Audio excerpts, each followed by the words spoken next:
The Big Bang wasn't the beginning, it was the aftermath. In 2001, 4 physicists quietly proposed that everything you know, every galaxy, every atom, every thought you've ever had, was born from a collision between 2 invisible universes that had been drifting toward each other for longer than time itself. They had a name for it, and that name comes from an ancient Greek word meaning world-destroying fire. Here's the part nobody tells you. The force that caused that collision, it's still running. Right now. Tonight. While you sleep. We call it dark energy. And if these physicists are correct, it's already pulling the trigger on the next one. Stay with me until the end, because what's coming will completely change how you see the universe you're floating through. If you are new here, welcome. Subscribe, get comfortable, and stay until the end. Because by the time this is over, the Big Bang, the event you were taught was the beginning of everything, is going to feel like the middle of a story that started long before anyone was around to tell it. Now, let's get into it.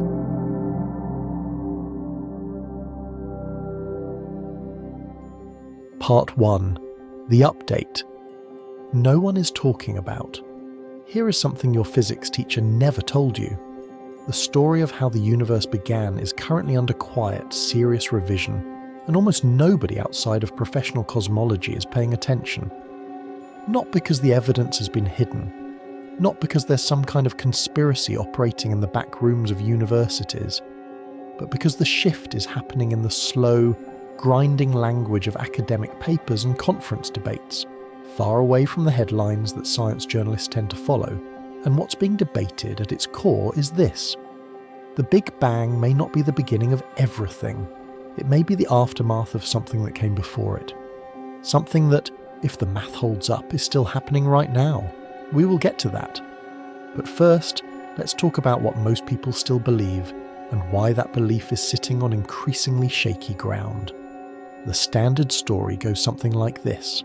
Around 13.8 billion years ago, everything that exists, all matter, all energy, all space, all time, emerged from a single point of incomprehensible density. That point expanded, cooled, and over billions of years became the universe we observe today. Simple, clean, and taught in virtually every classroom on Earth. The model even has a mechanism attached to it, a kind of turbocharged expansion event called inflation, which is supposed to explain why the universe looks so smooth and uniform when you zoom out far enough. According to inflation, in a tiny fraction of a second after the Big Bang, we're talking somewhere around 10 to the power of negative 36 seconds, a number so small it makes a billionth of a second look ancient. The universe expanded faster than light, smoothing out any irregularities and seeding the structure we see today. It's an elegant idea, and for a long time, it worked beautifully. But here's where things start to get uncomfortable. Inflation makes a very specific, testable prediction. If that rapid expansion really happened, it should have generated primordial gravitational waves, ripples in space-time itself, baked into the earliest light in the universe, leaving a faint but detectable swirl pattern in what's called the cosmic microwave background. That background radiation is the oldest light we can observe, the faint afterglow of the early universe, still visible in every direction. The swirl pattern inflation predicts is called B-mode polarization, and finding it would be one of the most important confirmations in the history of science. So scientists built the equipment to look for it. Experiments like BICEP and the Planck satellite stared at the sky for years, hunting for that specific signal. And they found nothing. Well, not exactly nothing. They found a level of signal so faint it was consistent with zero, or at most far below what the simplest inflation models predicted. The experiments kept improving. The signal never arrived. Now, defenders of inflation will tell you this isn't fatal. The theory has enough flexibility to accommodate lower levels of gravitational waves. You can adjust the parameters, shift some numbers, and the model survives. And that's technically true. But here's the problem a growing number of physicists are pointing at. A theory that can absorb every result, confirming ones and null ones alike by adjusting its parameters, is not really making predictions anymore. It's doing something closer to curve fitting. You're not explaining the universe. You're dressing a model in the universe's clothes after the fact and calling it a match. This criticism has a notable source. Paul Steinhardt, who is not some fringe commentator but one of the original architects of inflation theory itself, has spent years arguing publicly that inflation has crossed the line from scientific framework into something that's become, in his words, practically non-falsifiable. When one of the co-creators of a theory becomes one of its sharpest internal critics, that's not a small thing. That's the kind of moment that precedes a major paradigm shift in science, slowly at first, then all at once. What makes this more than just an internal academic squabble is what Steinhardt proposed instead. Because while inflation was quietly struggling to keep its predictive credibility, another model was waiting. One that had been sitting in the literature since 2001, passed over, underfunded, and largely ignored by the broader public, but mathematically coherent, theoretically grounded, and making predictions that differ from inflation in ways we may finally be close to testing. And that model doesn't just offer an alternative explanation for how the Big Bang happened. It offers something far stranger. It suggests the Big Bang wasn't a beginning at all. It was a collision, and whatever caused that collision is still out there. Part 2. The problem with nothing. Before we can understand why a collision model is even necessary, we need to spend a moment dismantling something that sounds obvious, but is actually one of the most misleading phrases in popular science: the idea that the universe came from nothing. You've probably heard some version of this. The universe emerged from a quantum fluctuation in a void. Before the Big Bang, there was nothing. Even some serious physicists have used language like this, and it sounds profound and final, like a period at the end of the sentence of existence. But modern physics has a very different relationship with the word nothing than common language does. And once you understand what physicists actually mean when they describe the vacuum of space, the phrase, "the universe came from nothing," stops making any sense at all. In quantum field theory, which is currently our best description of how matter and energy behave at the smallest scales, the vacuum is not empty. It is never empty. Even in the most stripped-down region of space, with every particle removed and every energy source eliminated, the vacuum still seethes with what's called zero-point energy. Virtual particles constantly flicker into existence and vanish again, popping in and out of reality so fast they can't be directly observed, but can be measured through their indirect effects. The Casimir effect, confirmed in laboratories, demonstrates that two metal plates placed extremely close together in a vacuum will be pushed toward each other by the pressure of these virtual fluctuations. Nothing is doing that, which means nothing isn't nothing. Space itself has structure. It has geometry. It has quantum fields running through it like invisible infrastructure. Even before a single particle of matter exists, the vacuum is not a blank slate. It's a dynamic, fluctuating substrate that obeys physical laws. And this creates a rather fundamental problem for anyone trying to describe the Big Bang as creation from absolute void. What you're describing isn't creation from nothing. You're describing a phase transition within something pre-existing, something that had enough structure to generate the quantum fluctuation that inflation says kicked everything off. The Big Bang, to be precise, describes the rapid expansion of an extremely hot, extremely dense state of energy. It does not describe what that energy was, where it came from, or what the conditions were before it began expanding.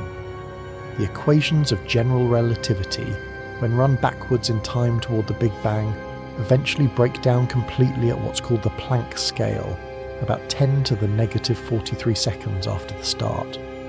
Before that moment, the mathematics produces infinities and nonsense. Physicists call this the singularity. And a singularity isn't an explanation. It's a confession that the theory has hit its own boundary. So whatever before the Big Bang means, it cannot mean nothing. It has to mean something. The question is what, and that's exactly where the competing models part ways. If you follow the inflation path, you end up with quantum fluctuations in some pre-existing quantum vacuum, which, again, is not nothing, spontaneously generating the initial conditions. If you follow the path that Steinhardt and his colleagues laid out in 2001, you end up somewhere far stranger. You end up with geometry, structure, another universe, or something very much like one, existing in a higher dimensional space we cannot see or directly measure, drifting slowly toward a collision with our own. The universe may not have started, it may have been triggered. And the reason that distinction matters, the reason it's not just philosophical word games, is that it changes everything about what we think is happening right now. If the universe has a true beginning, then dark energy, the mysterious force currently accelerating the expansion of everything, is an eternal puzzle with no clear purpose. But if the universe is one stage in a collision sequence, then dark energy stops being a mystery. It starts being a mechanism, and mechanisms have directions they point in, which means the universe right now may be in the middle of a countdown, and we've been completely misreading it. Part 3. The Hidden War in Cosmology. Most scientific fields have something that looks, from the outside, like consensus. Cosmology is no exception. Textbooks present the Big Bang and inflationary cosmology as settled frameworks. News articles about the origin of the universe rarely begin by questioning whether the standard model of cosmology is correct. The impression given to anyone who gets their science from the popular press is that the field has largely figured this out, that inflation explains the early universe, and that the remaining mysteries are just technical details waiting to be cleaned up. The reality inside the field is considerably messier, and messier in a way that matters for what we're exploring here, because the collision model, the ekpyrotic universe, has not failed to become mainstream because it's mathematically deficient. It's failed to become mainstream for reasons that have much more to do with how science is actually practiced as a human institution than with the equations involved. Inflation is not just a theory in cosmology right now, it's an ecosystem. Decades of funding have been built around it. Research programs are structured around its predictions. The experiments we've been building, BICEP CMB-S4, the Simons Observatory, were designed with inflation's predictions in mind. Graduate students build careers working on inflationary models. Conferences are organised around its assumptions. When the BICEP experiment announced in 2014 that it had detected those primordial B-mode polarization signals, the gravitational wave signature inflation predicts, it was front-page news around the world. Scientists called it the discovery of the century. The result had to be retracted within months, when it turned out the signal was actually coming from galactic dust, not the early universe. But the institutional machinery of inflation kept running. Because it's not just a theory anymore, it's an infrastructure. This is not a conspiracy. Nobody is deliberately suppressing the ekpyrotic model. Steinhardt's papers are published, cited, and available to anyone who looks for them. But science, like any human enterprise, has momentum. Ideas that are institutionally embedded get amplified. Ideas at the margins, even mathematically serious ones, have to fight for the oxygen of funding and public attention. And because inflation is flexible enough, because it can be modified, extended, stretched to fit nearly any result, it keeps surviving. Not because it's definitely right, but because it's never definitively wrong. It absorbs contradictions the way a corporation absorbs bad quarterly reports, with adjustments, revised projections, and a reminder of the long-term vision. The ekpyrotic model doesn't have that luxury. It makes specific, narrow predictions. Its gravitational wave signature is very different from inflation's, suppressed at low frequencies, with a blue tilt to the spectrum, meaning the signal favours shorter wavelengths. If future gravitational wave detectors find a strong low-frequency signal, ekpyrosis takes a serious blow. But if they find silence, or a signal tilted the way ekpyrosis predicts, that's meaningful confirmation of an entirely different origin story. The precision cuts both ways. It's vulnerable in a way that inflation currently isn't, which is, ironically, the very thing that makes it more scientifically respectable under strict definitions of falsifiability. What's strange is the philosophical territory this leads into. Science is supposed to favour testable, falsifiable predictions. It's supposed to be uncomfortable with theories that can explain everything, because a theory that explains everything technically predicts nothing. And yet the messier, harder-to-kill theory has more institutional real estate than the cleaner, more falsifiable one. Steinhardt has pointed this out repeatedly, and not quietly. His argument is essentially that inflation has mutated so many times in response to null results that it no longer functions as a scientific framework in the strict sense. That's a devastating critique, and it's coming from the inside. Here's what that means for everything we're about to explore. The collision model, this idea that the Big Bang was the scar left by two universes slamming into each other, has not been discredited. It has been deprioritized. And there's a significant difference between those two things, because the central question at the core of this story, the question of whether dark energy is a mysterious repulsive force or the active mechanism pulling two cosmic structures toward another collision, is not a settled question. It's an open one, and it might be the most important open question in all of physics right now. Part 4, the 2001 paper that rewrote the beginning. In 2001, 4 physicists at Princeton and the University of Pennsylvania published a paper that should have rewritten the conversation about the origin of the universe. The paper was titled The Ekpyrotic Universe: Colliding Brains and the Origin of the Hot Big Bang. The authors were Justin Curry, Bert Overett, Paul Steinhardt and Neil Turok, and what they proposed calmly and with considerable mathematical rigour was that the Big Bang was not the beginning of time. It was an impact event. Let's go through exactly what they said, because the details matter enormously here. The paper is grounded in string theory, and specifically in a framework called M-theory, which is currently our best candidate for a theory of everything, a mathematical structure that tries to unify quantum mechanics with gravity by proposing that the fundamental objects of physics are not point particles but one-dimensional strings and higher-dimensional membranes. In M-theory, our universe can be modelled as what's called a brane, short for membrane, a three-dimensional surface embedded in a higher-dimensional space called the bulk. Think of it like this. Imagine a soap bubble. The thin film of the bubble is the brain. That's where you live, where all the matter and light and forces you interact with are confined. The space inside and outside the bubble is the bulk, the higher dimensional space you can't directly observe or interact with, except through gravity. Now here's where the ekpyrotic idea comes in.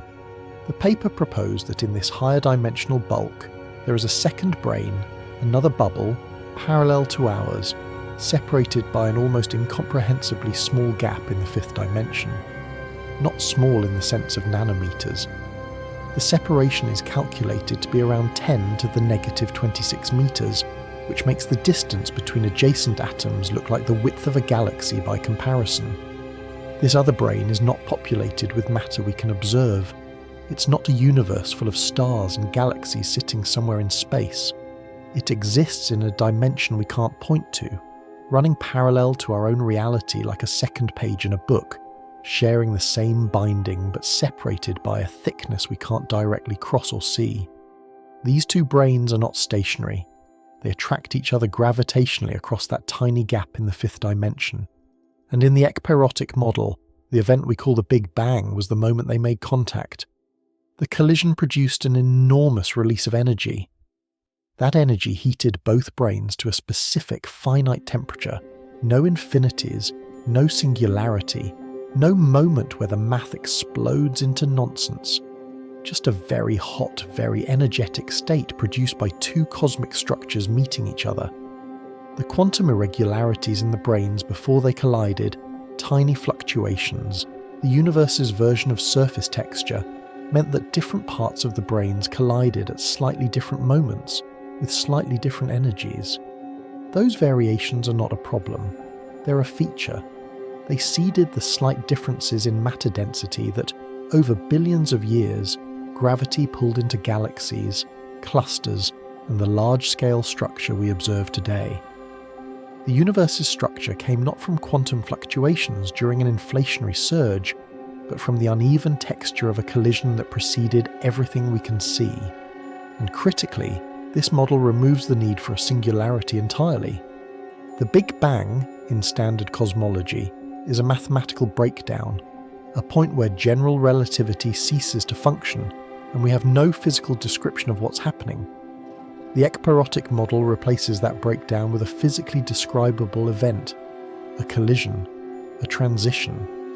Not the end of physics, but physics continuing through a different kind of moment. The word ekpyrotic comes from the ancient Greek term ekpyrosis, meaning the conflagration, the great fire in which Stoic philosophers believed the universe would periodically be consumed and reborn. The authors chose the name carefully, because if the Big Bang was a collision, and if the geometry that produced it is still intact, the model doesn't stop at the origin. It extends forward into a prediction about what happens next, and what happens next is something that should make you look at the night sky slightly differently than you did before. Part 5. The disturbing implication.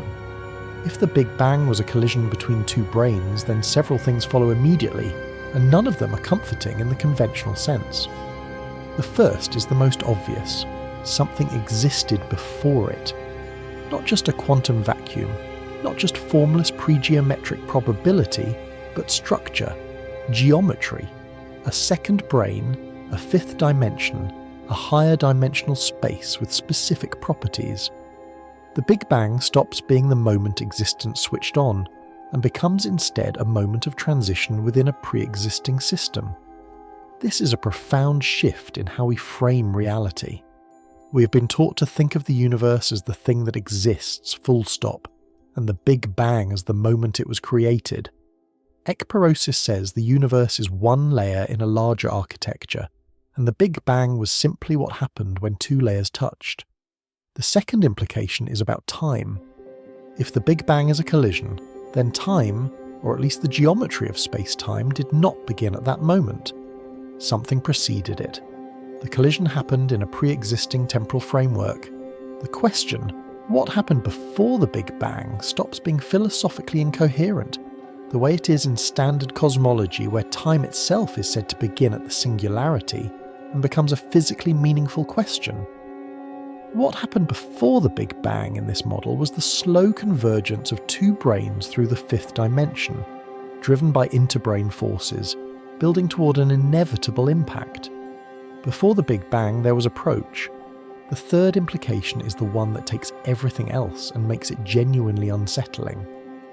Because the geometry that enabled the first collision, two brains, separated by a fifth dimension, attracted to each other, is not destroyed by the collision. After the impact, after the energy release we call the Big Bang, the brains separate again. Pushed apart by the forces released in the collision, they drift away from each other across the fifth dimension. They cool, they form matter and structure, they develop things like us. And then, over a timescale of roughly 1 trillion years, they begin to slow, and the force pulling them together reasserts itself, and they begin, slowly, to approach again. This is the cyclic prediction. The Big Bang was not the beginning. It was one in a sequence of collisions. The universe we live in is one cycle in an ongoing process, sandwiched between a previous collision we can't directly observe and a future collision that is, if the model is correct, not just possible, but inevitable. And here is the part that connects directly to the sky you look at every night. The force that is currently accelerating the expansion of the universe, the thing cosmologists call dark energy, the 70% of the universe's energy budget that nobody can explain, appears in the ekpyrotic framework as something very different from a mystery. It appears as the interbrain force, the tension between our brain and the one adjacent to it in the fifth dimension. The same force that pulled them together for the last collision is the force we're measuring right now as dark energy. And if that's true, then dark energy is not a cosmological constant. It's not a property of empty space. It's a signal. It's the universe's way of telling us that the mechanism is still running. The brains have been drifting apart, and the physics that produced everything we know and everything we are may already be bending them back toward each other. The next collision, in this model, is not a possibility. It is a scheduled event. And the question is not whether it will happen. The question is how much of the universe's history remains before it do. Part 6. The fifth dimension you can't point to. Everything we've discussed so far depends on something that most people have heard referenced but never really thought through. A fifth dimension. Not in the science fiction sense of a parallel world you can accidentally stumble into.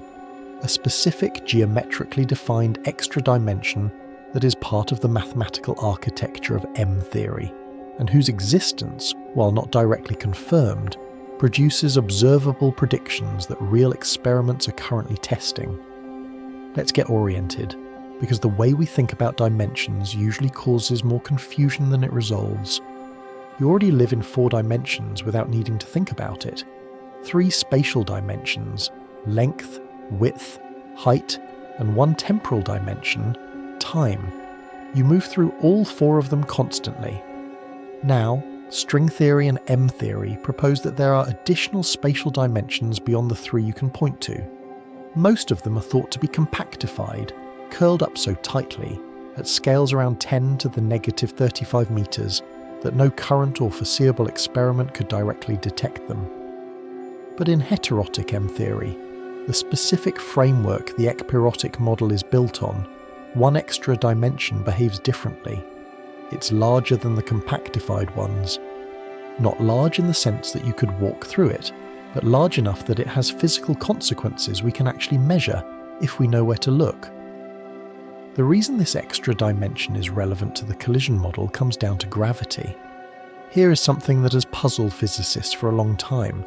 Gravity is absurdly weak compared to the other fundamental forces. The electromagnetic force is around 10 to the power of 36 times stronger than gravity. That's a 1 followed by 36 zeros. Gravity is so feeble that a small magnet on your refrigerator can resist the gravitational pull of an entire planet with essentially no effort. Why is gravity so pathetically weak? The ekpyrotic framework, drawing on the brain architecture of M-theory, offers an answer: gravity leaks.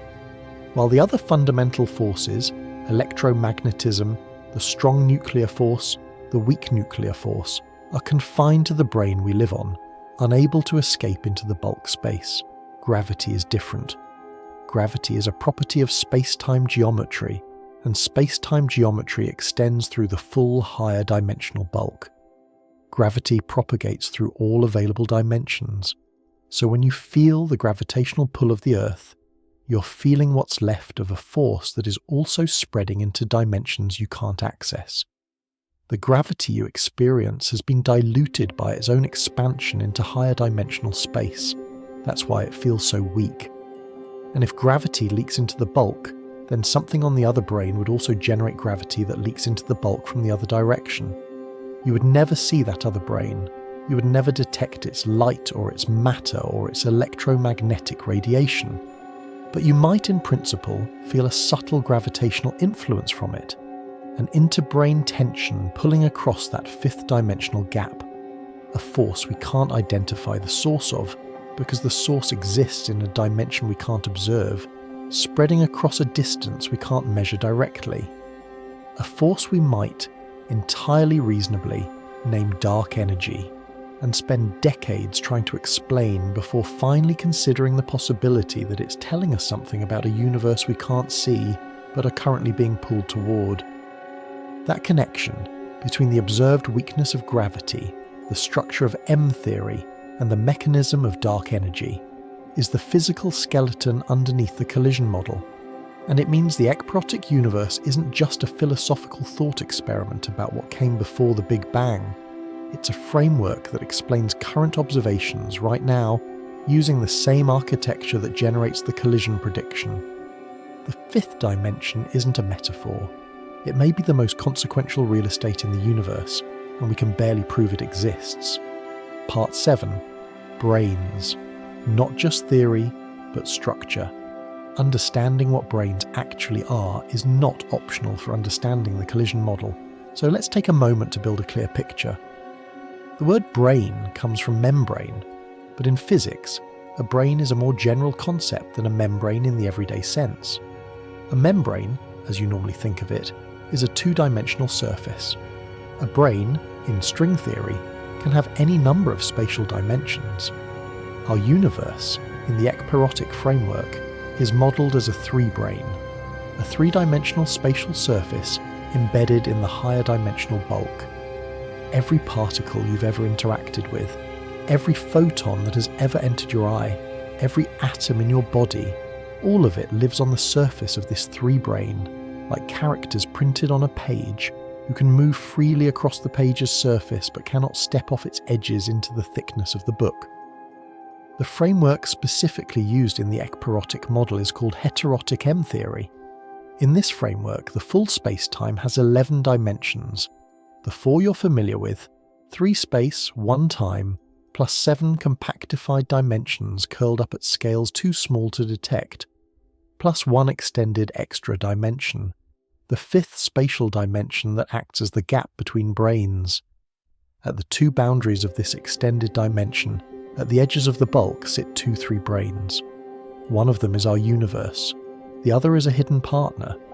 The internal geometry of the brains is governed by structures called Calabi-Yau manifolds, 6-dimensional shapes compactified into the microscopic, which determine the particle physics properties of matter on each brain.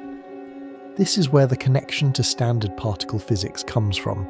The specific way those compactified dimensions are shaped determines what kinds of particles exist, what masses they have, how they interact. String theory is trying to show that those shapes, chosen correctly, reproduce the particle physics we actually observe, the standard model, with all its quarks and leptons and bosons, as the natural consequence of the geometry of unseen dimensions. That's an extraordinary ambition. It hasn't been fully achieved. But the framework is mathematically consistent, and the brain structure within it is not an ad hoc addition to explain cosmology. It's built into the architecture. What the ekpyrotic paper recognised is that this architecture has cosmological consequences.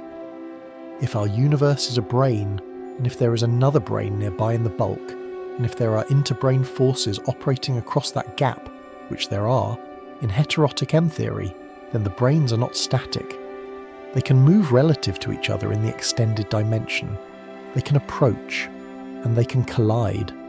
And when they do, the energy released on both brain surfaces, distributed across the entirety of what would become our universe, would produce exactly the kind of hot, expanding state that the Big Bang describes. Not a singularity, a collision.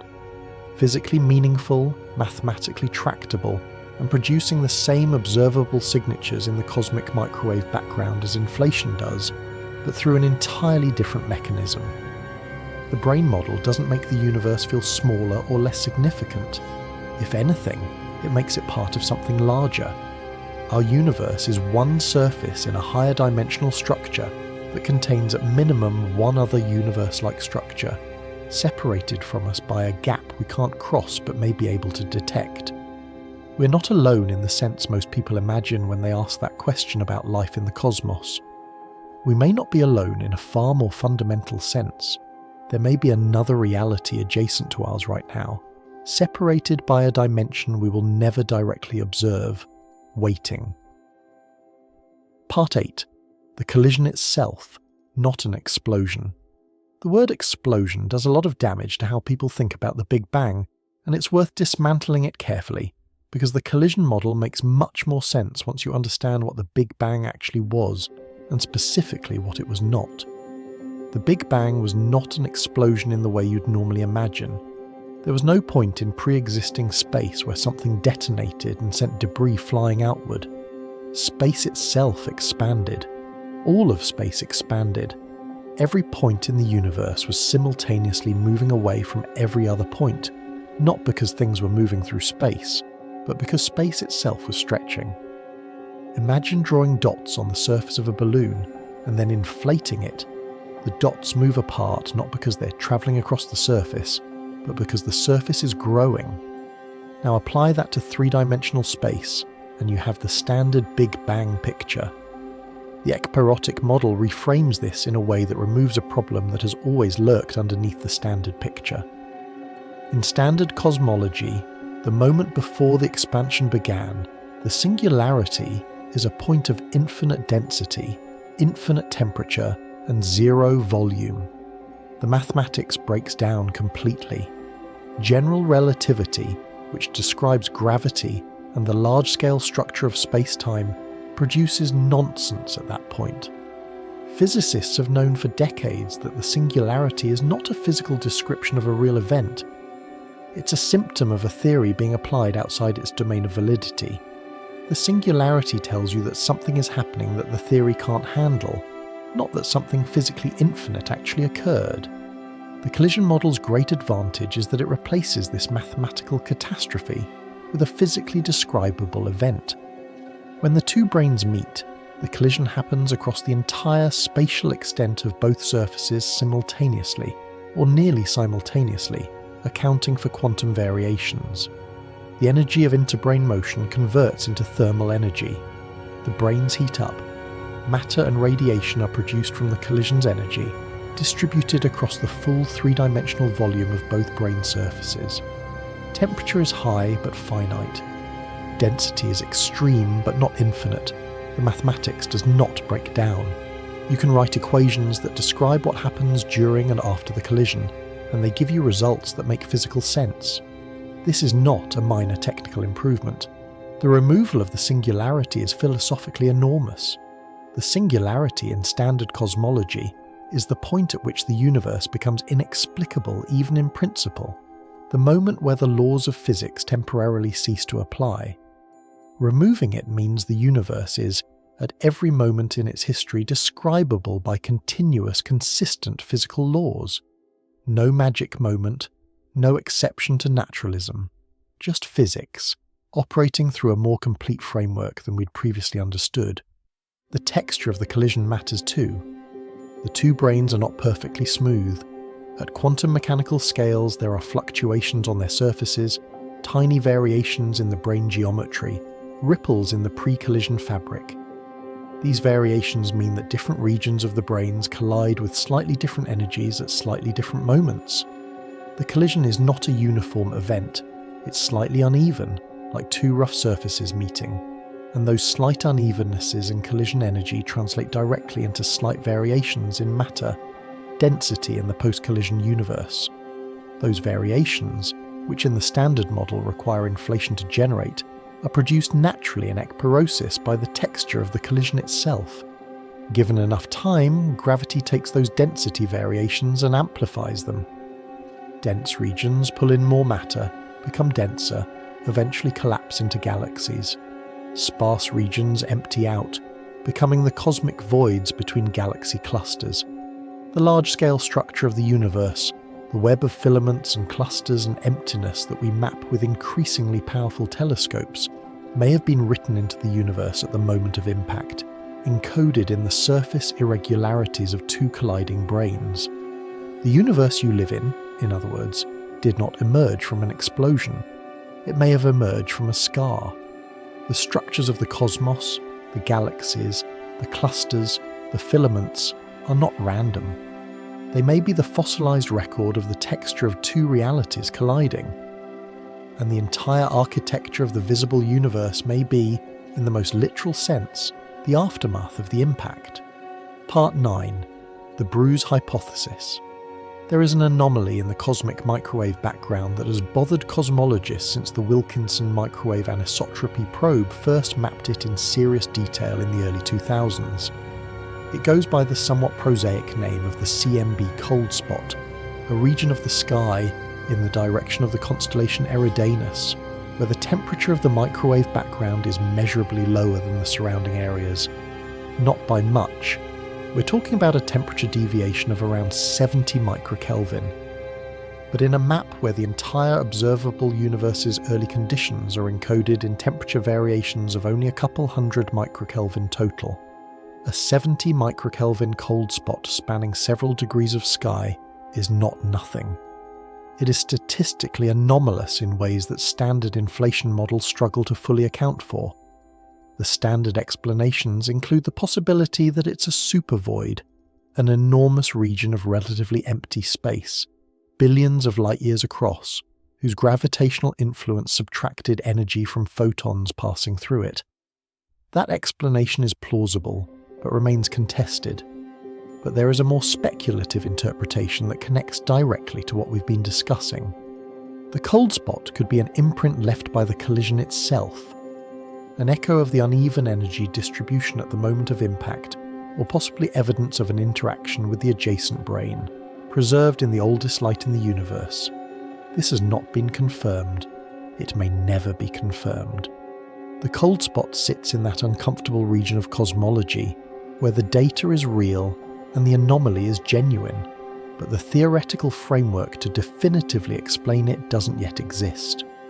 What it demonstrates is that the cosmic microwave background is not perfectly uniform, that the early universe was not a perfectly smooth place, and that those imperfections, whatever their source, carry information about conditions we cannot yet fully read. Part 10. The signature that could kill inflation. Here is the most concrete, empirically grounded fork in the road between the two models. Inflation and ekpyrosis make different predictions about gravitational waves, not just quantitatively different, qualitatively different, and the experiments now being built and planned should be able to tell them apart. Gravitational waves are ripples in the fabric of space-time itself.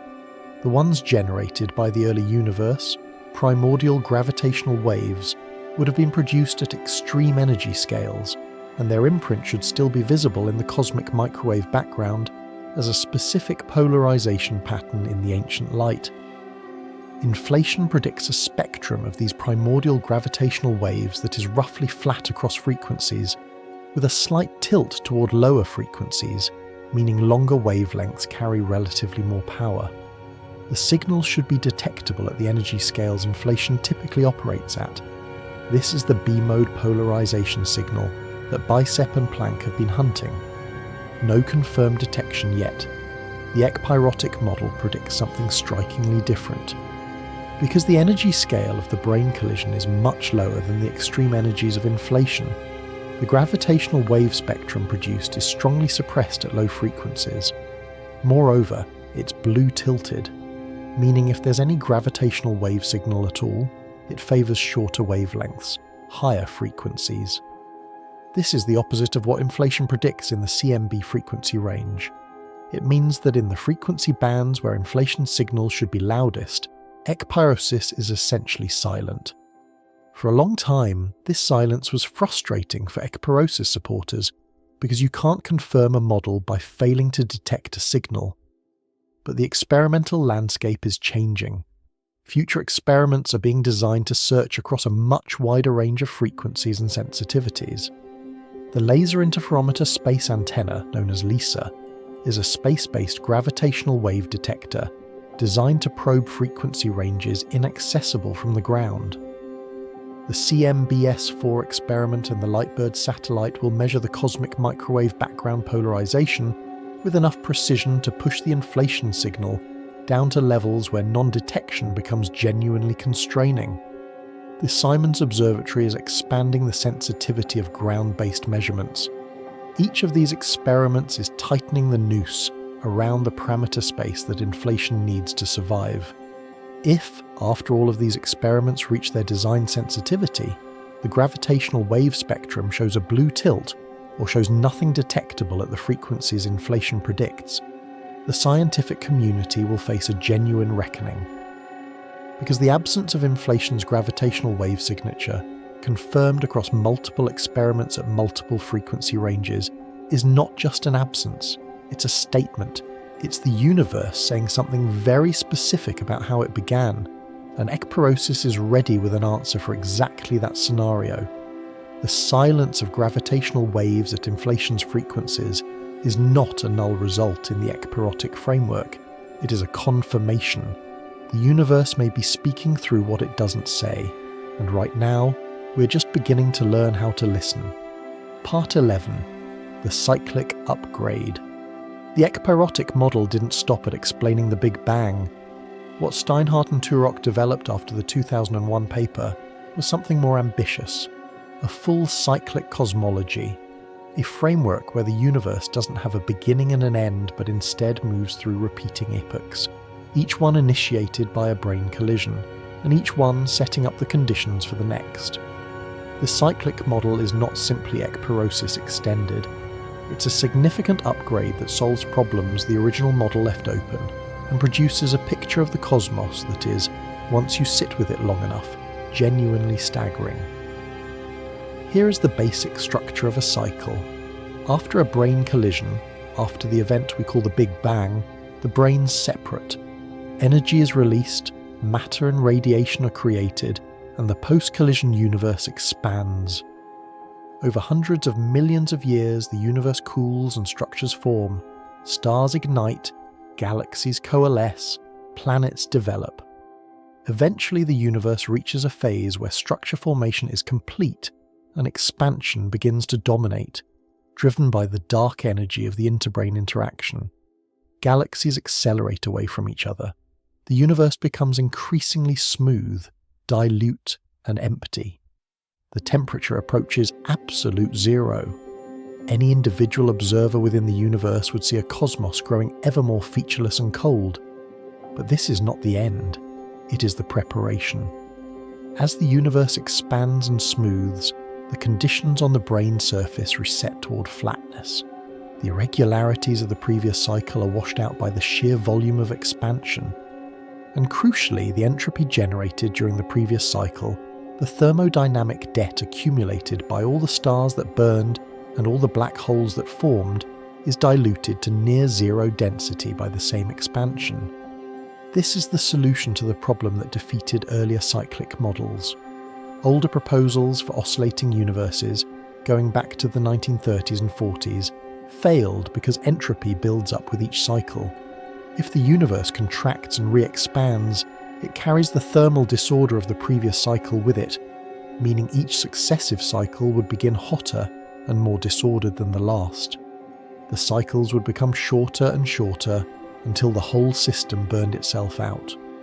The ekpyrotic cyclic model avoids this because the universe doesn't contract. It expands massively.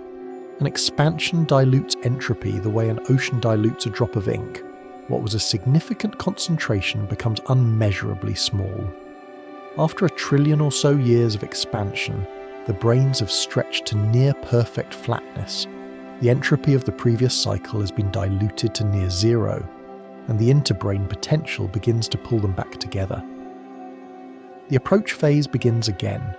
Quantum fluctuations once more texture the brain surfaces. The collision happens again, another Big Bang, another cycle, and so on, indefinitely into the past and indefinitely into the future. Time, in this model, doesn't have a beginning. It's not that time is infinite in the way a number line is infinite, stretching out from a 0 point in both directions. It's that there may be no 0 point at all. Every state of the universe, however early, was preceded by a previous state. The Big Bang becomes not the first moment, but just the most recent one that left observable traces in our region of brain space-time. The 13.8 billion years since our Big Bang is not the age of the universe, it's the age of this cycle. The universe itself, the full system of brains, bulk and collisions, may have no age in the conventional sense at all. Part 12. Dark Energy Reinterpreted. Let's talk about dark energy, because it is at this moment the most mysterious and consequential thing in the universe, and almost nobody treats it with the gravity it deserves. Here are the basic numbers. Dark energy makes up approximately 68% of the total energy content of the universe. Everything you have ever seen, everything that has ever been detected by any instrument ever built, all ordinary matter, all electromagnetic radiation, all neutrinos, all dark matter, that accounts for the remaining 32%. The majority of the universe's energy is something we cannot directly detect, cannot identify, cannot explain from first principles, and can only infer from its gravitational effects on the expansion of space. We know it exists because the universe is not just expanding, it's accelerating in its expansion. Galaxies are moving apart from each other faster and faster over time, When gravity should be slowing them down, something is pushing. Something with negative pressure, something we named dark energy and filed in the figure it out later drawer of physics. Standard cosmology describes dark energy as a cosmological constant, a fixed property of empty space, an energy density that doesn't dilute as the universe expands, remaining constant at roughly 6 × 10 to the negative 27 kilograms per cubic meter, regardless of how spread out the universe becomes. It's a strange thing to accept, that empty space has intrinsic energy, that the vacuum is not a zero energy state, but carries a non-zero energy density that drives expansion. The theoretical value predicted by quantum field theory for this vacuum energy is off from the observed value by a factor of around 10 to the power of 120. That is not a small discrepancy. That is the worst prediction in the history of quantitative science. The ekpyrotic cyclic model offers a completely different interpretation. In this framework, dark energy is not a property of empty space. It's an interbrain force, the potential energy of the interaction between our brain and the adjacent brain across the 5th dimension. As the brains separate after a collision, the potential energy of their mutual attraction manifests as a repulsive force on each brain's internal geometry. As long as the brains are in the separation phase, this interbrain potential drives the expansion of the universe on each brain's surface. Dark energy is the universe expanding under the influence of the same force that will eventually halt that expansion and begin the approach toward the next collision. This reinterpretation does several things at once. It gives dark energy a physical source rather than a mystery label. It makes dark energy dynamic rather than constant. In the cyclic model, dark energy changes over the course of a cycle, starting strong after the collision, potentially weakening as the expansion smooths the brain geometry, and eventually reversing to become an attractive force as the interbrain potential flips sign. This makes it a form of what physicists call quintessence, a dynamical field rather than a true constant. If dark energy is slightly variable over cosmological time, that variability should in principle be detectable by future surveys like the Euclid Space Telescope or the Vera Rubin Observatory, which are currently measuring the large-scale structure of the universe with unprecedented precision. But here is the consequence that makes this reinterpretation genuinely existential in scope. If dark energy is the interbrain potential, if the force currently accelerating the expansion of the universe is literally the force being generated by the proximity and interaction of an adjacent brain, then dark energy is not a background feature of reality. It is an active signal from a structure we cannot see. Every measurement astronomers have made of dark energy's effect on cosmic expansion has been, without knowing it, a measurement of the universe's relationship with its nearest neighbour. The 70% of cosmic energy we've been treating as an anonymous repulsive property of space may in fact be the gravitational calling card of another universe. And the data suggesting dark energy is real, abundant and pervasive may be the universe's way of telling us that the next collision is not just possible, it's already in motion. Part 13, the countdown mechanism. We are right now in a very specific phase of the cosmic cycle, and understanding where we are in that cycle changes how you interpret almost everything you know about cosmology. The universe is approximately 13.8 billion years old. The full cycle in the ekpyrotic model runs for approximately 1 trillion years. To put that in perspective, if the full cycle were a 24-hour day, we're currently about 18 minutes into it. We're so early in the current cycle that calling us observers of the mature universe is a bit like calling a newborn an observer of adult human life. The vast majority of what this universe will do and become hasn't happened yet. The stars currently burning in the sky are in an early and unusually bright era of the universe's history. In several trillion years, the last stars will exhaust their fuel, black holes will dominate the cosmic landscape, and the universe will enter a long, cold dispersal phase that makes today's bustling galaxy-filled sky look like rush hour traffic. This matters because the dynamics of dark energy are tied to the current phase. Right now, dark energy is winning. The acceleration of the universe's expansion is measured, confirmed, and increasing. Galaxies beyond a certain distance, the cosmic event horizon, are receding from us faster than light can travel between us, meaning they are causally disconnected from our future. The universe is becoming, in a sense, self-censoring. Information from increasingly large regions of space becomes permanently inaccessible. The observable universe is not growing. It is shrinking in terms of what we will ever be able to communicate with. In the cyclic model, this phase of expansion dominance is not permanent. It's a phase. The interbrain potential that currently drives expansion will eventually transition as the geometry of the cycle evolves. The specifics of when this transition happens are tied to the detailed shape of the interbrain potential function, how the potential energy between the brains varies with their separation distance. That function is not fully pinned down by current theory. What the model does predict is the qualitative structure. Expansion, dominance transitions to an equilibrium and then to an approach phase over timescales that are genuinely difficult to comprehend. We're talking about timescales where the word trillion doesn't capture the scale, where the lifespan of the sun is a rounding error. But here is the thing about mechanisms with long timescales. They are still mechanisms. They operate continuously. The clock doesn't wait for observers to notice it. The brain separation is evolving right now, according to the dynamics of the interbrain potential, regardless of whether anyone in this universe is looking. The universe is not in a static configuration. It is in a dynamical one, changing, evolving, moving through a phase space whose endpoints include another collision. We cannot calculate precisely when that collision will occur.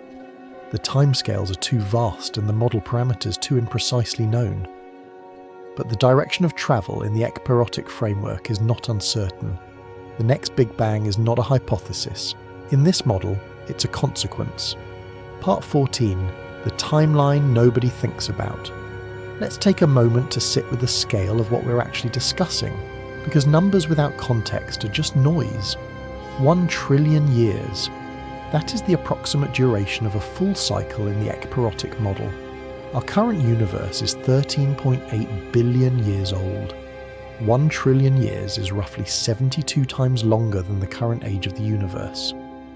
To cover the full cycle from one Big Bang to the next, you would need to repeat the entire current history of the universe, from the first light to the last star, about 72 times over. That is the duration of one cycle, not the age of the universe. One cycle. Now, if the cyclic model is correct, there have been previous cycles. How many? The model doesn't specify an exact number.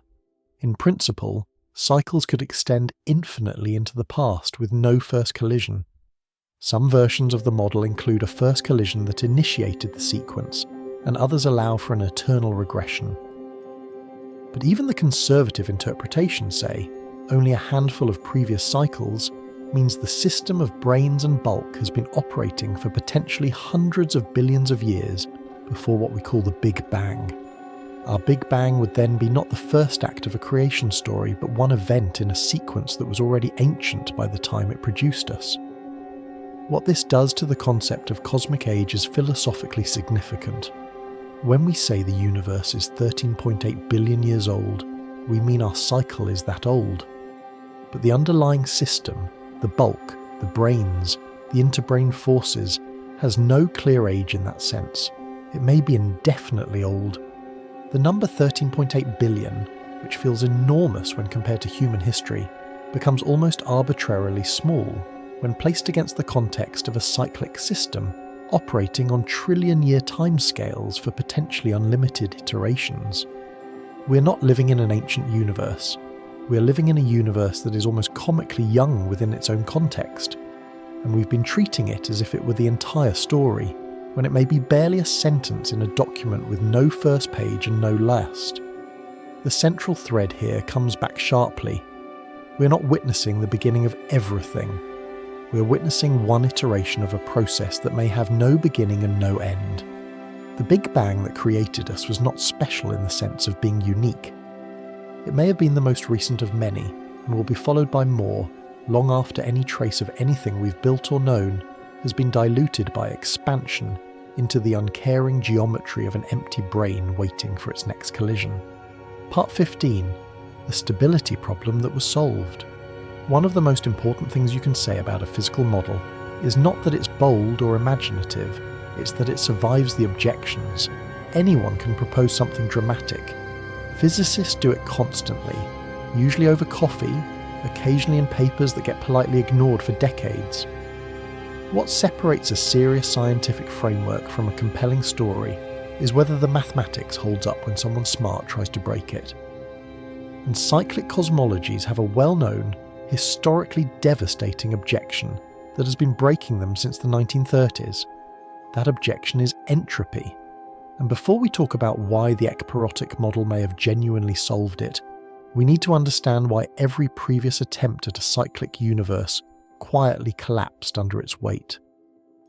The second law of thermodynamics is one of the most reliably confirmed principles in all of science.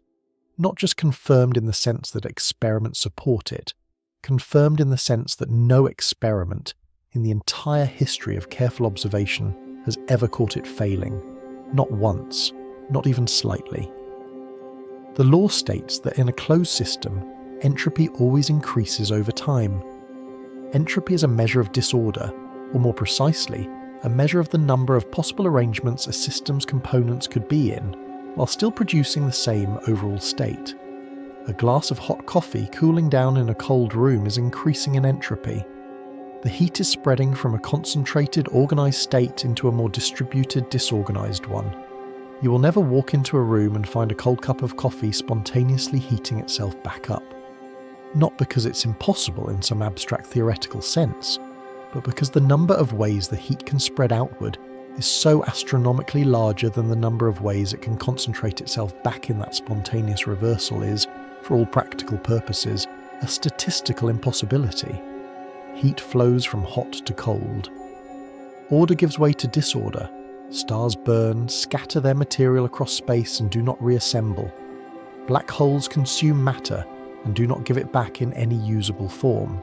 Every process that occurs in nature leaves behind a slightly more disordered universe than it found. This isn't a limitation of our current technology. It isn't something a sufficiently advanced civilization could engineer around. It is a foundational feature of how reality works at every scale we have ever been able to examine. And it creates a catastrophic problem for any model that involves the universe cycling through repeated expansions and contractions. Here is why. The oscillating universe models developed in the 1930s, promoted by physicists like Richard Tolman, imagined a universe that expands from a big bang, reaches a maximum size, then contracts back under gravity into a hot, dense state, then bounces and expands again in a repeating sequence. It's an intuitively appealing picture. The universe breathes in and breathes out forever. Eternal, self-sustaining, requiring no creation event and no final end. The problem is that each breath carries the thermal disorder of the previous one. When the universe contracts and bounces, it doesn't reset. It carries its entropy forward.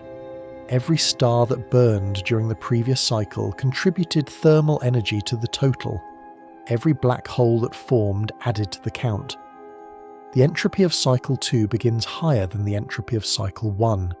Cycle 3 begins higher than cycle 2. The cycles get progressively shorter, hotter, and more chaotic, converging toward a state of maximum entropy, what physicists call thermal equilibrium, or in a more evocative phrase, heat death, where no useful energy gradients remain and nothing further can happen. Run the math forward, and the model eventually burns itself out in a disordered final state. Run it backward and the cycles extend for increasingly long durations in the past, approaching either an eternal regression with no starting point, which is philosophically uncomfortable, or an implausibly special initial condition, a cycle of perfect zero entropy that somehow initiated the sequence. Either direction leads somewhere the theory can't cleanly go. The oscillating universe was a beautiful idea. Entropy killed it. Not immediately and not loudly, but definitively. Tolman himself recognised the problem and acknowledged that it undermined the eternal cyclic picture. For decades afterward, cyclic cosmology was treated as a dead end, an attractive fantasy that the second law had permanently ruled out.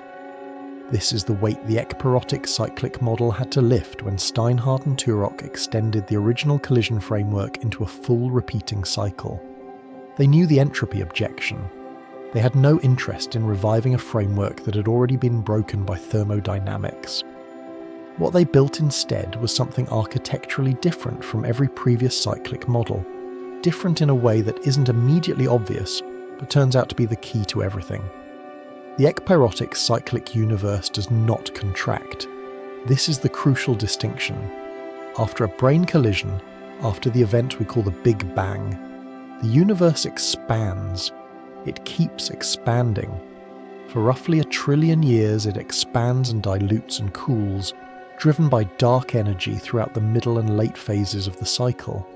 And during that expansion, everything that happened during the cycle, every star that formed and died, every galaxy that merged, every black hole that consumed matter generated entropy.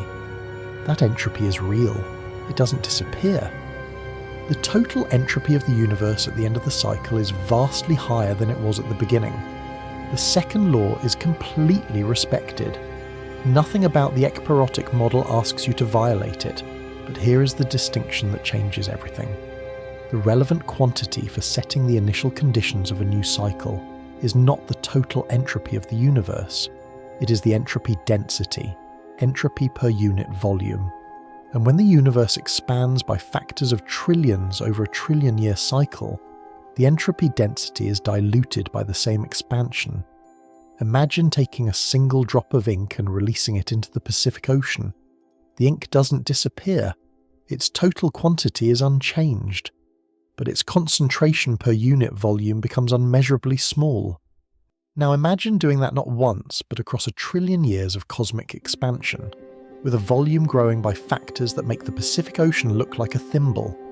By the time the next collision approaches, the entropy per unit volume of the brain surface has been driven to values so close to zero that the brain looks, for all physical purposes, flat, smooth, empty, and cold. A clean slate. Not because entropy was removed, but because the canvas was stretched so enormously that the marks became invisible. From the perspective of the new cycle beginning, from the perspective of physics operating on the post-collision brain, the starting conditions are effectively identical to a low-entropy initial state. The second law was obeyed throughout. The total entropy increased, as it always must. But the new cycle doesn't care about total entropy. It cares about local conditions, about the density and geometry of the brain at the moment of collision, and those conditions have been reset by expansion into something indistinguishable from a fresh beginning. The thermodynamic stability problem that killed every previous cyclic cosmology is not patched over in the ekpyrotic model.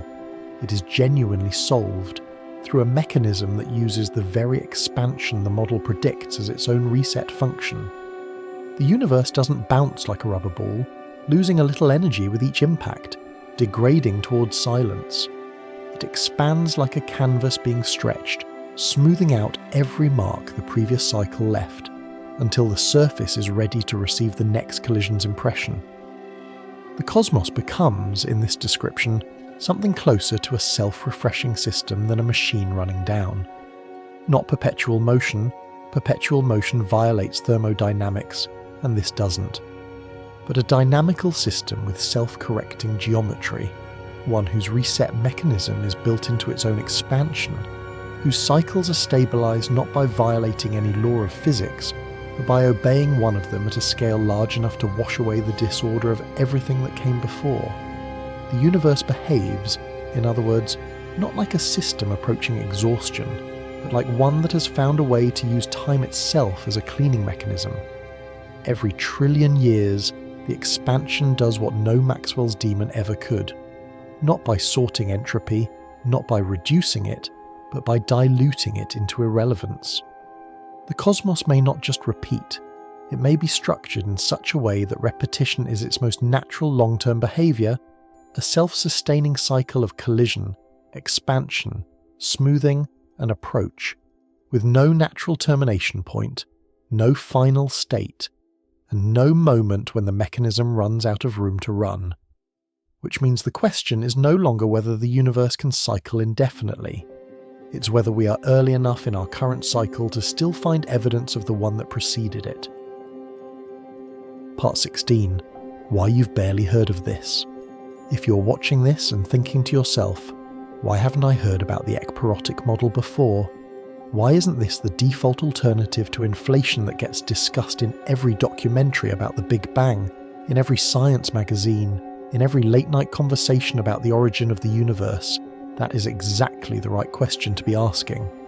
It is, in fact, a more interesting question than it first appears, because the answer has almost nothing to do with whether the science is good, and everything to do with how science actually works when it leaves the realm of pure mathematics and enters the world of human institutions, career incentives, funding cycles, and the powerful gravitational pull of established consensus, which is, it turns out, considerably harder to escape than the gravity of any black hole.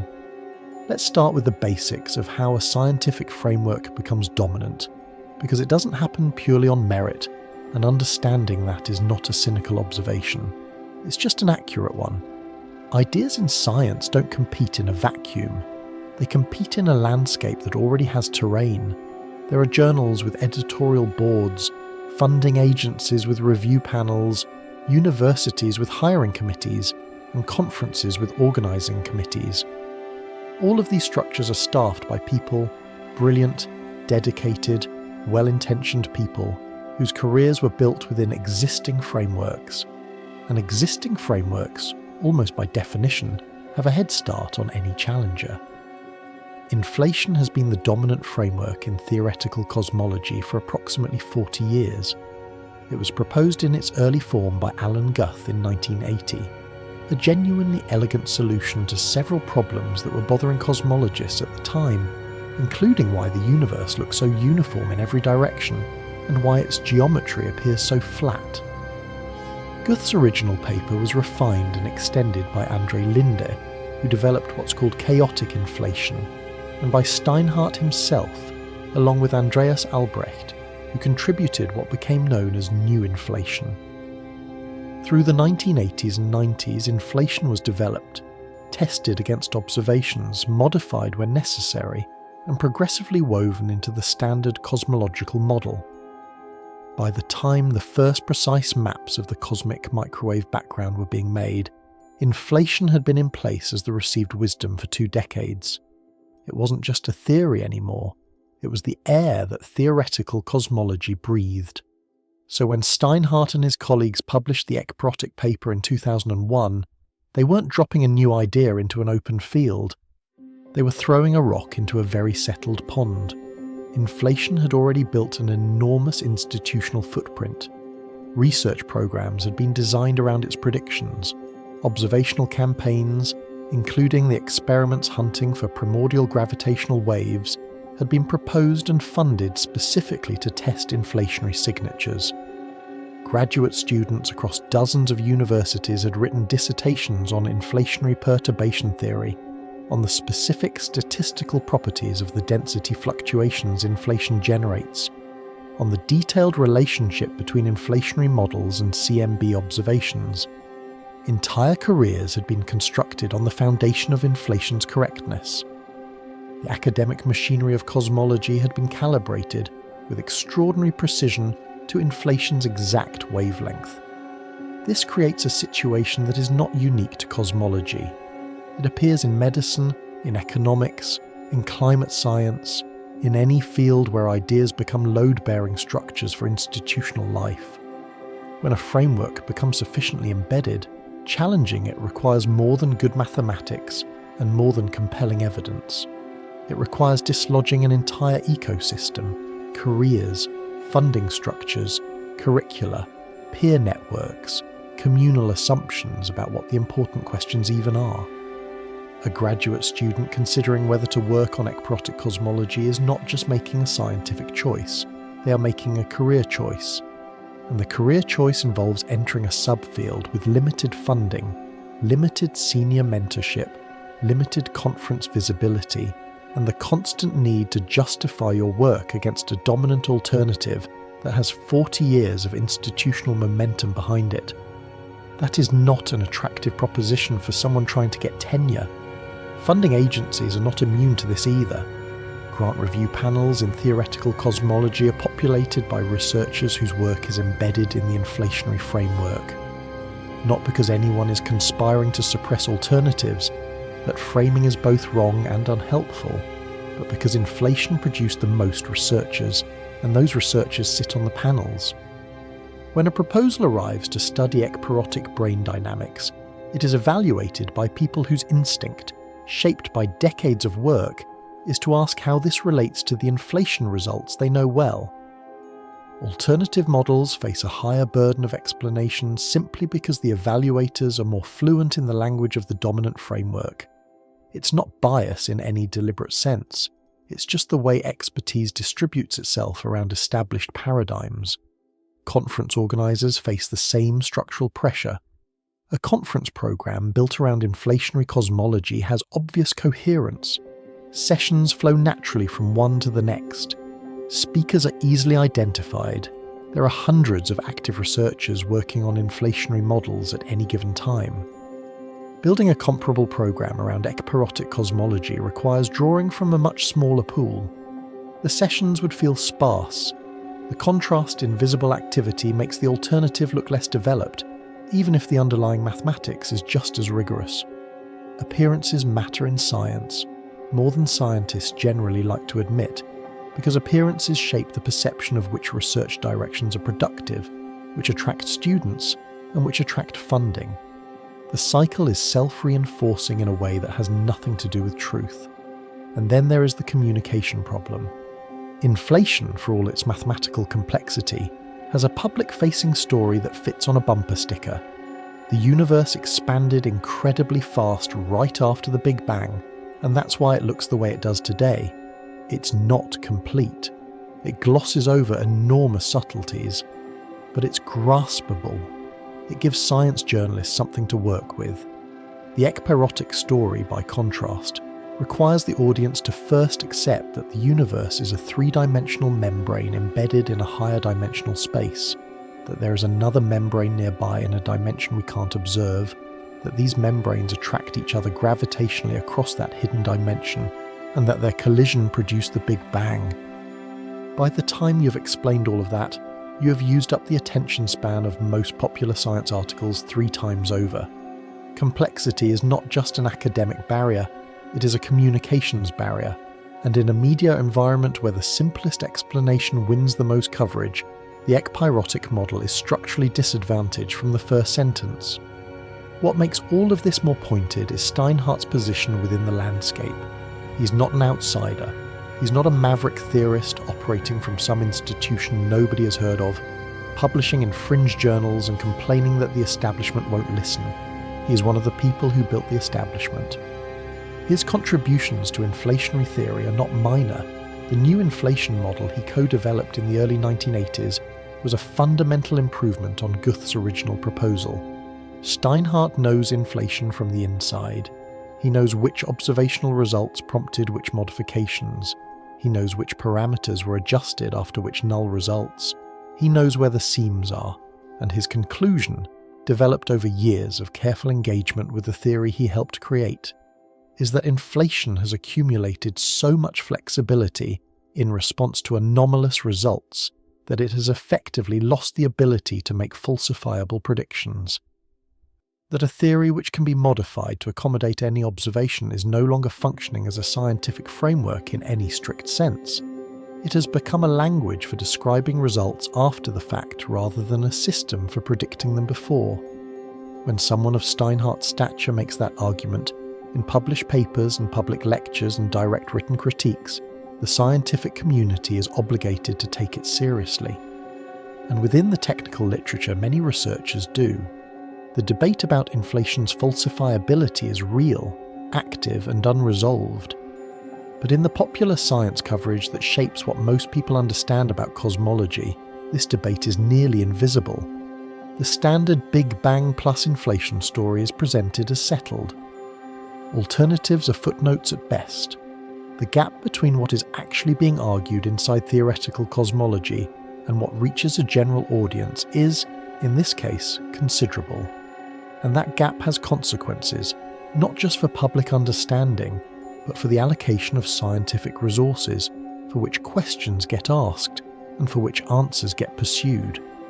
The ekpyrotic model deserves a serious hearing not because it is definitely correct.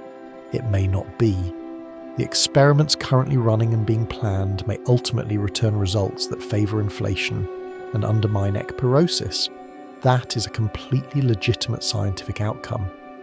But it deserves a serious hearing because the questions it is trying to answer, what actually caused the Big Bang, what dark energy physically is, whether the universe is a singular creation event or a recurring collision in an ancient cyclic system, are the most consequential open questions in all of physics.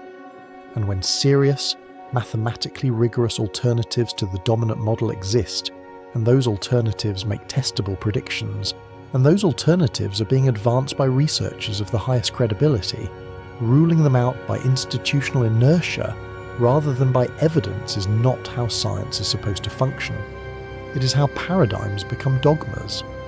And the history of science is quite clear on what eventually happens to dogmas when the data finally arrives in sufficient quantity to speak for itself. Part 17. The multiverse versus the collision. Here is where the philosophical divergence between inflation and ekpyrosis becomes truly stark. And I want to be precise about the word philosophical here, because it's tempting to dismiss philosophical differences between scientific models as secondary concerns, interesting dinner conversation perhaps, but ultimately subordinate to the data. That instinct is understandable but wrong. The philosophical structure of a model determines what questions it can answer, what predictions it can make, and whether it can ever, in principle, be proven false. And when you follow inflation to its logical conclusion, not the simplified version in the textbooks, but the full mathematical consequence of the dynamics it describes, you arrive somewhere that many physicists find deeply, genuinely uncomfortable. You arrive at the multiverse, and the multiverse is not just a strange place.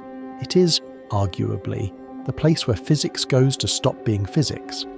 The mechanism that leads there is called eternal inflation, and it arises directly from the behaviour of the inflaton field, the hypothetical scalar field, whose energy density is supposed to have driven the exponential expansion of the early universe.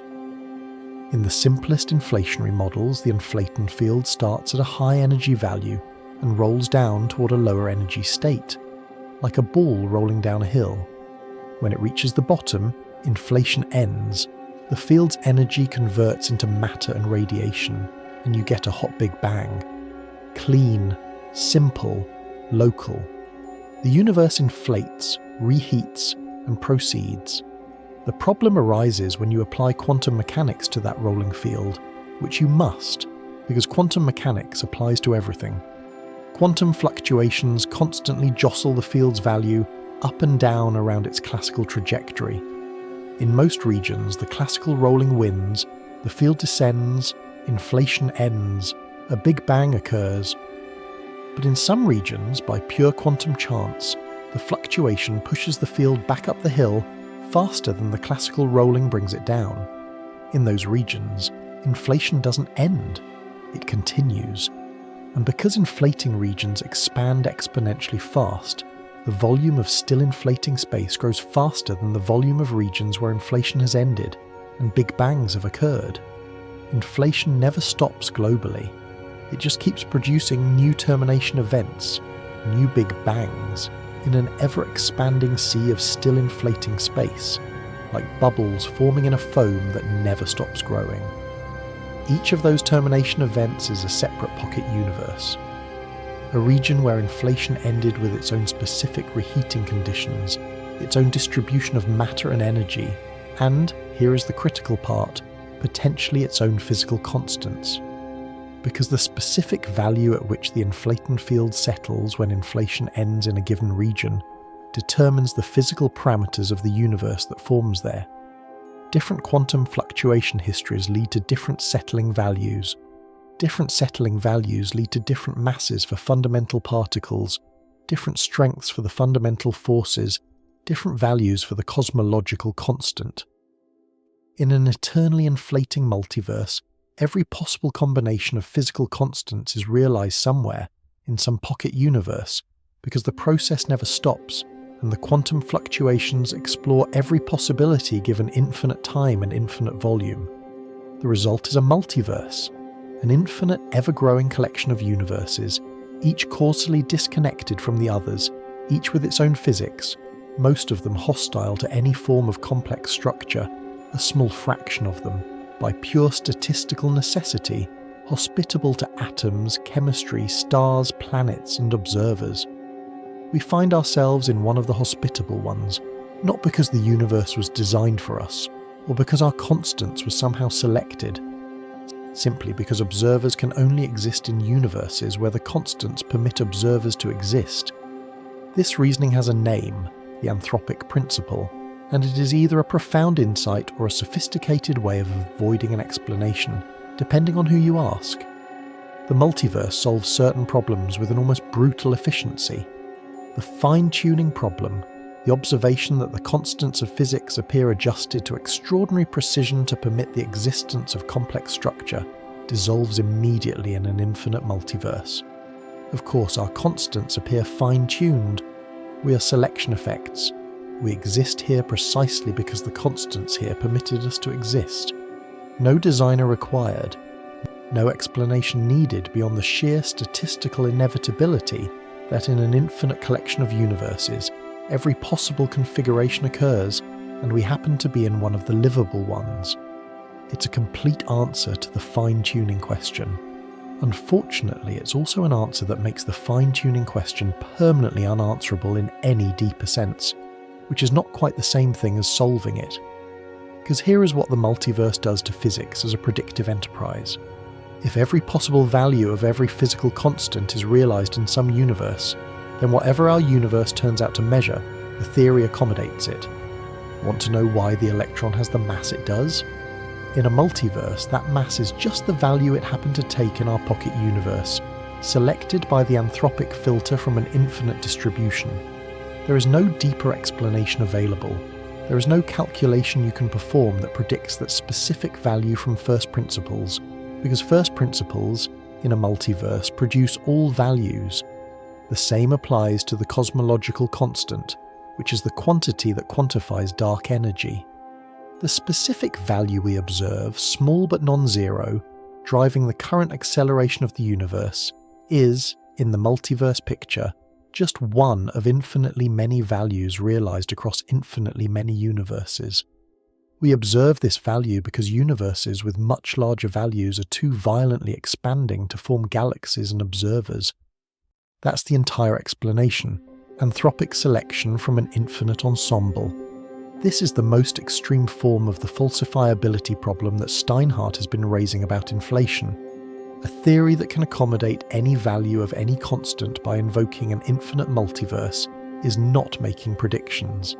It is constructing an unfalsifiable umbrella large enough to shelter any possible observation. You cannot design an experiment that would disprove eternal inflation, because whatever the experiment finds, there exists some region of the multiverse where that result would occur. The theory is consistent with everything, which means, under any strict interpretation of scientific methodology, it predicts nothing.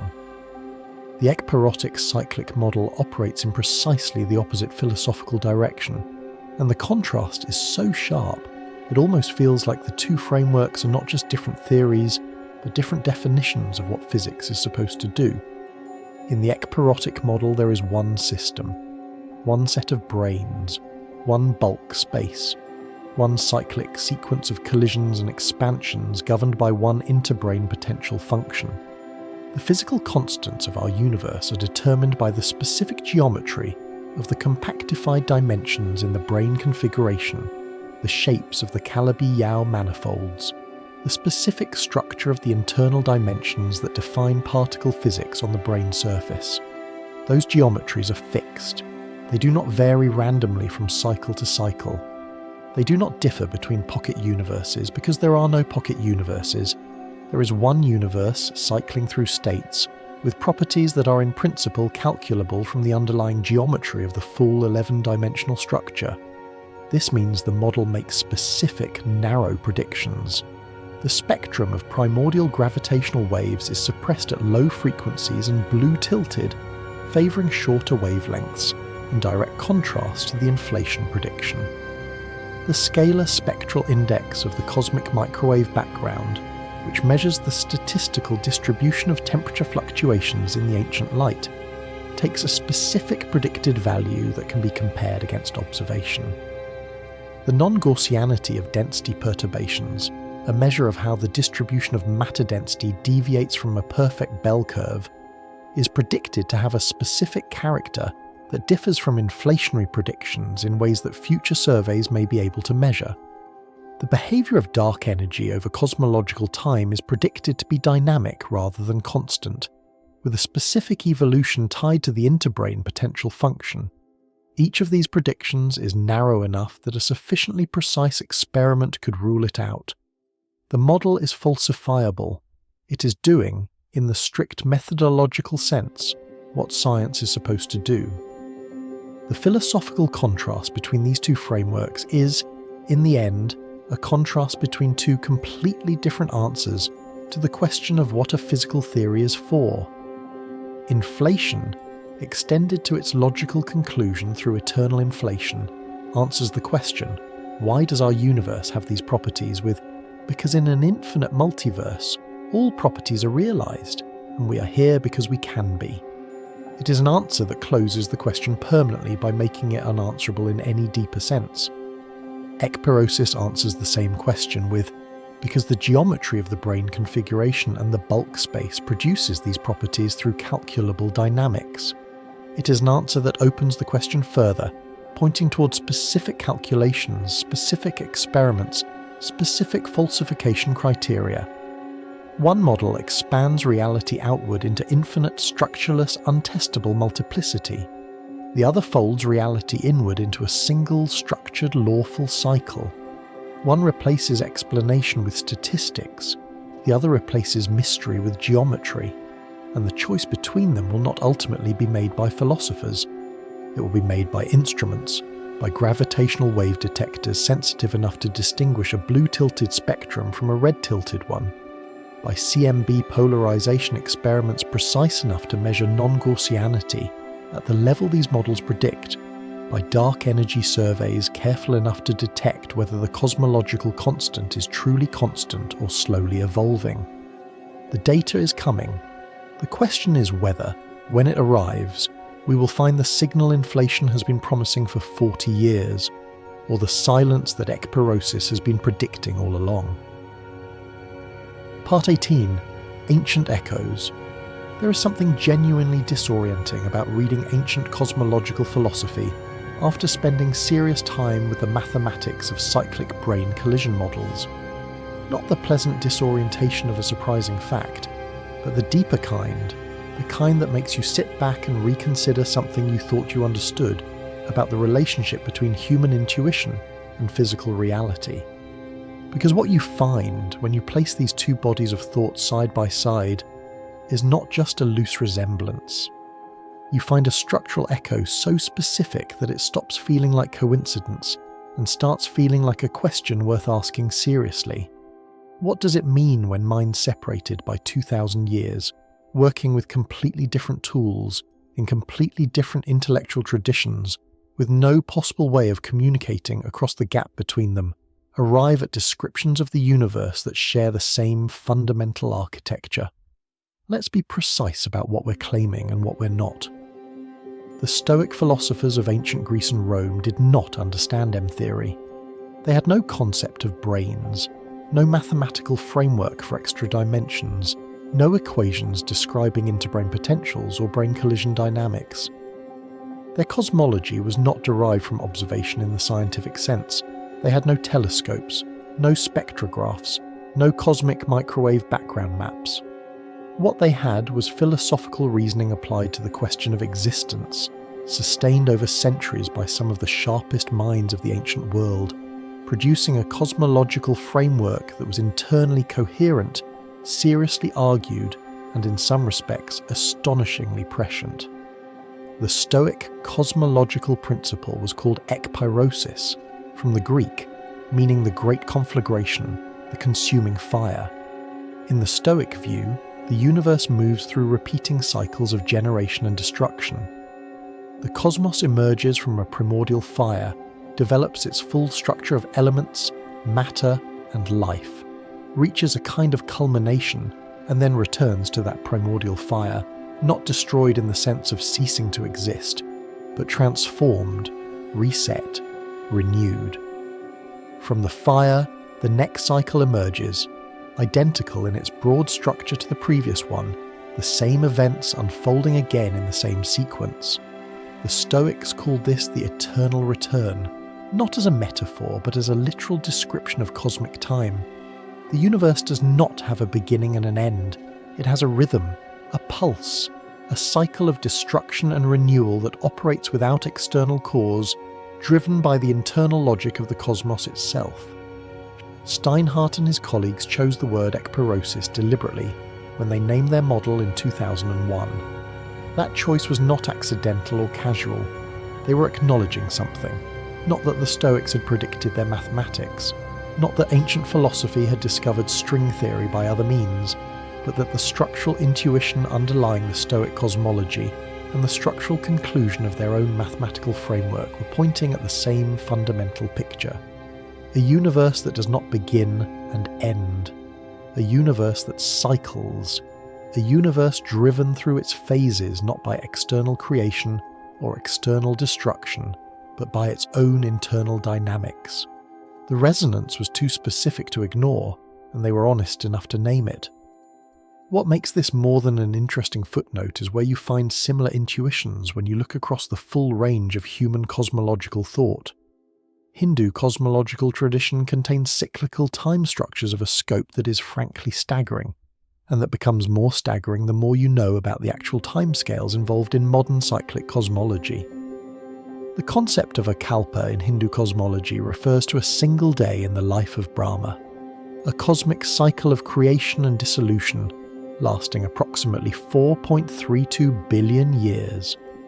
A full life of Brahma, encompassing 311 trillion years of cosmic cycling, constitutes one complete unit of the largest time structure in the Hindu cosmological framework. After that, a new Brahma emerges and the process begins again. These are not small numbers chosen arbitrarily. They are the product of a philosophical tradition that took the question of cosmic time with extraordinary seriousness, that refused to accept that the universe simply began at some human comprehensible moment in the recent past, and that pushed the boundaries of temporal imagination as far as the conceptual tools available would allow. The ekpyrotic cyclic model posits a cycle duration of approximately 1 trillion years. The full Hindu cosmological cycle runs to hundreds of trillions of years across the complete life of Brahma. These numbers are not the same, and the mechanisms are entirely different. But both frameworks share the conviction that the universe operates on timescales that dwarf human comprehension, that our current epoch is not special in the sense of being first or last, and that the question of cosmic origin cannot be answered by pointing to a single beginning event. The universe, in both frameworks, is not a story with a first chapter. It is a process with a rhythm. Norse cosmology offers a version of the same intuition compressed into mythological narrative. Ragnarok, the twilight of the gods, the great destruction in which the world is consumed by fire and flood, and the old order collapses entirely, is not presented in Norse sources as the final end of everything. It is followed by renewal. The earth rises again from the waters, surviving gods return. The world is repopulated. A new cycle of existence begins from the remnants of the old one. The destruction is not terminal, it is transformative. The end of one world is the precondition for the beginning of the next. The same fire that consumes is the fire that renews, which is, if you think about it carefully, a mythological description of exactly what happens in the ekpyrotic collision event. The energy of the collision that ends one cycle's separation phase is the same energy that heats the brain surface and initiates the next cycle's expansion phase. Destruction and creation are not sequential events separated by a pause. They are the same event viewed from different perspectives. Mesoamerican cosmologies, independently developed on the other side of the world from both the Greek and Norse traditions, also describe the universe as passing through successive creation events. The Aztec cosmological framework describes 5 suns, 5 successive world creation events, each one ending in destruction of some kind, each one followed by the emergence of a new world. The current era is not the first, it is the most recent in a sequence. Previous worlds existed, were populated, underwent catastrophe, and ended, not as permanent endings, but as transitions to the next configuration. The specifics vary dramatically from tradition to tradition, but the structural principle appears again and again. The universe cycles, creation, and destruction are phases in a recurring sequence rather than unique events, and the present moment is not privileged as the first or the last, but is simply wherever we happen to be in the ongoing rhythm. Now, what does this convergence actually mean? This requires care, because it is genuinely tempting to overinterpret it. The fact that multiple independent traditions arrived at cyclic cosmological frameworks is not evidence that cyclic cosmology is correct. Intuitions, even widely shared ones, are not data. Human minds are pattern-seeking by nature. We find cycles in the seasons and generations, in the rise and fall of civilizations, and it would be entirely natural for that pattern-seeking tendency to project cyclical structure onto the cosmos, even if the cosmos is not, in fact, cyclic. The convergence of ancient cyclical intuitions could be telling us something about the structure of reality, or it could be telling us something about the structure of human cognition. Distinguishing between those two possibilities is not something philosophical resonance alone can do. What can be said, with confidence, is this: the cyclic idea is not a recent invention of theoretical physics.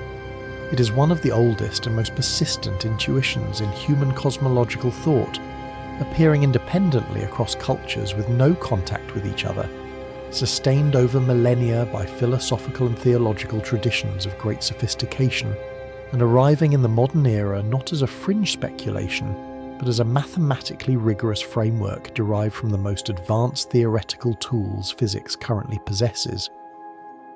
The conversation across time is real. Modern physics and ancient philosophy are not saying the same thing. The mechanisms are entirely different.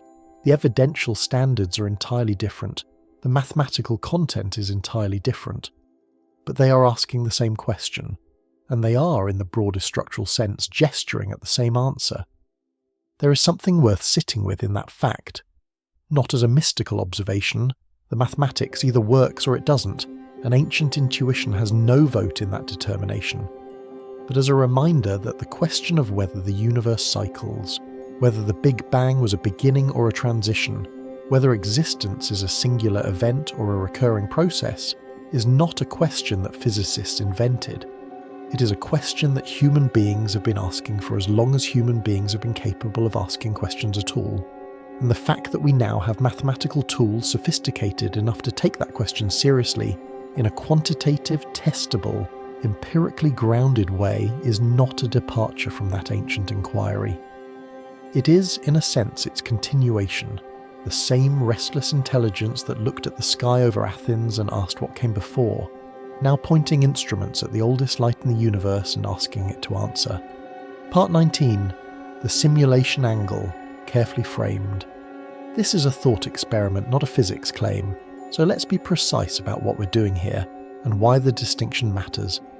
In science, there is an important difference between a mathematical analogy and a physical assertion. A mathematical analogy says, this system behaves like that system, and exploring the resemblance might illuminate something about both. A physical assertion says, this system is that system, and the identification carries empirical consequences. What follows is firmly in the first category. We're not about to claim the universe is a simulation. There is no scientific evidence for that claim. The claim is not currently falsifiable in any meaningful sense, and mixing it casually into a discussion of serious theoretical physics does a disservice to both. But the analogy we're about to draw is not casual, and it is not decorative. It points at something genuinely interesting about the structure of the ekpyrotic cyclic model, something that becomes visible when you look at the model not just as a physics framework, but as a dynamical system, and ask what kind of system it actually is. Let's start with what the ekpyrotic cyclic model actually describes at the level of its operational structure. There is a physical system, two brains, a bulk space, an interbrain potential function, governed by a fixed set of rules. Those rules are the equations of M theory, the mathematical laws describing how brains move, how they interact gravitationally across the bulk, how the interbrain potential evolves as a function of brain separation, how quantum fluctuations texture the brain surfaces before collision, and how the collision energy distributes itself into matter and radiation. These rules do not change from cycle to cycle. They are not updated, revised, or renegotiated between iterations. They are fixed as the laws of physics are in any physical framework, which is to say, as far as we can determine, completely and permanently. The system runs under those fixed rules cycle after cycle. Each cycle begins with a collision, which initializes the brain state with a specific distribution of matter, energy, and quantum-seeded density variations. The cycle evolves: expansion, structure formation, stellar and galactic evolution, dark energy domination, smoothing, approach, collision. At the end of the cycle, which is simultaneously the beginning of the next, the entropy dilution mechanism resets the brain state to near identical initial conditions, not perfectly identical. Quantum fluctuations ensure that each cycle's starting conditions differ slightly from the previous one, in ways that are random but constrained within the same statistical parameter space. The variations are real but bounded. The rules don't change. The initial conditions are reset to near zero entropy density. The cycle repeats. If you are a computer scientist, or if you have spent any time thinking about algorithms and dynamical systems, something about that description should feel familiar. What has just been described is, in its formal structure, a recursive process with a reset condition. A process that takes a set of inputs, applies a fixed set of transformation rules, produces an output, uses a mechanism to reset the inputs to a near standard state, and then applies the same transformation rules again, indefinitely. In computer science, this structure is called a loop, or more specifically, when the process calls itself iteratively from a near identical starting state, a recursive algorithm. The universe in the ekpyrotic cyclic model is formally isomorphic to a computational process of this type, not metaphorically similar. Formally isomorphic, meaning the abstract structure of the two systems, described at the level of inputs, rules, outputs, and reset mechanisms, maps onto each other in a precise way. Now, what does that analogy illuminate? Several things, each worth examining carefully. The first is about complexity and rules. One of the most striking results in computer science and mathematics over the past century is how much complexity can be generated by simple rules applied iteratively. Cellular automata, systems where simple cells follow simple rules about their neighbours, can produce behaviour of extraordinary richness and apparent randomness from starting conditions of great simplicity.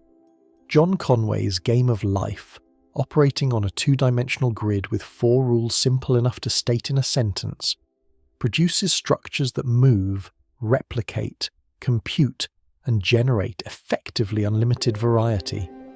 Stephen Wolfram spent years documenting how even the simplest one-dimensional cellular automata can produce outputs that are, for all practical purposes, algorithmically irreducible, meaning you cannot predict what the system will do at step 1 million without actually running it through all 1 million steps. Complexity does not require complex rules. It requires iterated application of simple rules over sufficient time. The ekpyrotic universe has rules, They are not simple in the way cellular automaton rules are simple. The equations of M-theory are among the most mathematically sophisticated structures humans have ever written down. But they are fixed, finite, and fully deterministic at the classical level.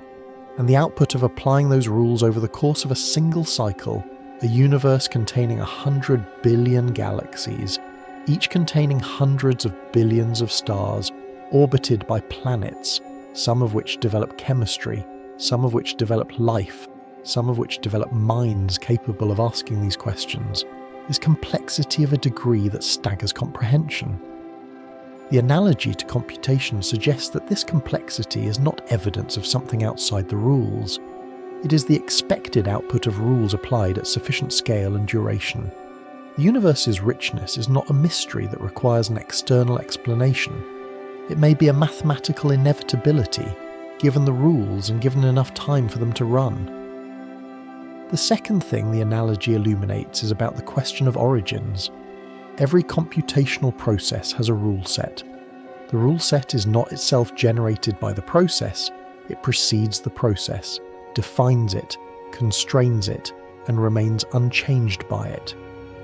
In a cyclic universe operating like a recursive algorithm, the physical laws, the equations of M-theory, the geometry of the brain configuration, the specific form of the interbrain potential, play the role of the rule set. They are not produced by the universe. They are the conditions under which the universe operates.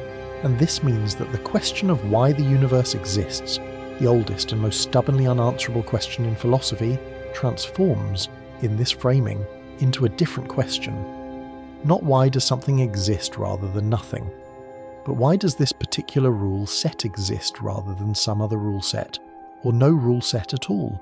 That is not a scientific question. There is no experiment you can design that would answer it. No observation you can make, no particle you can detect, no gravitational wave you can measure. That would explain why the equations of M-theory have the specific form they have rather than some other form.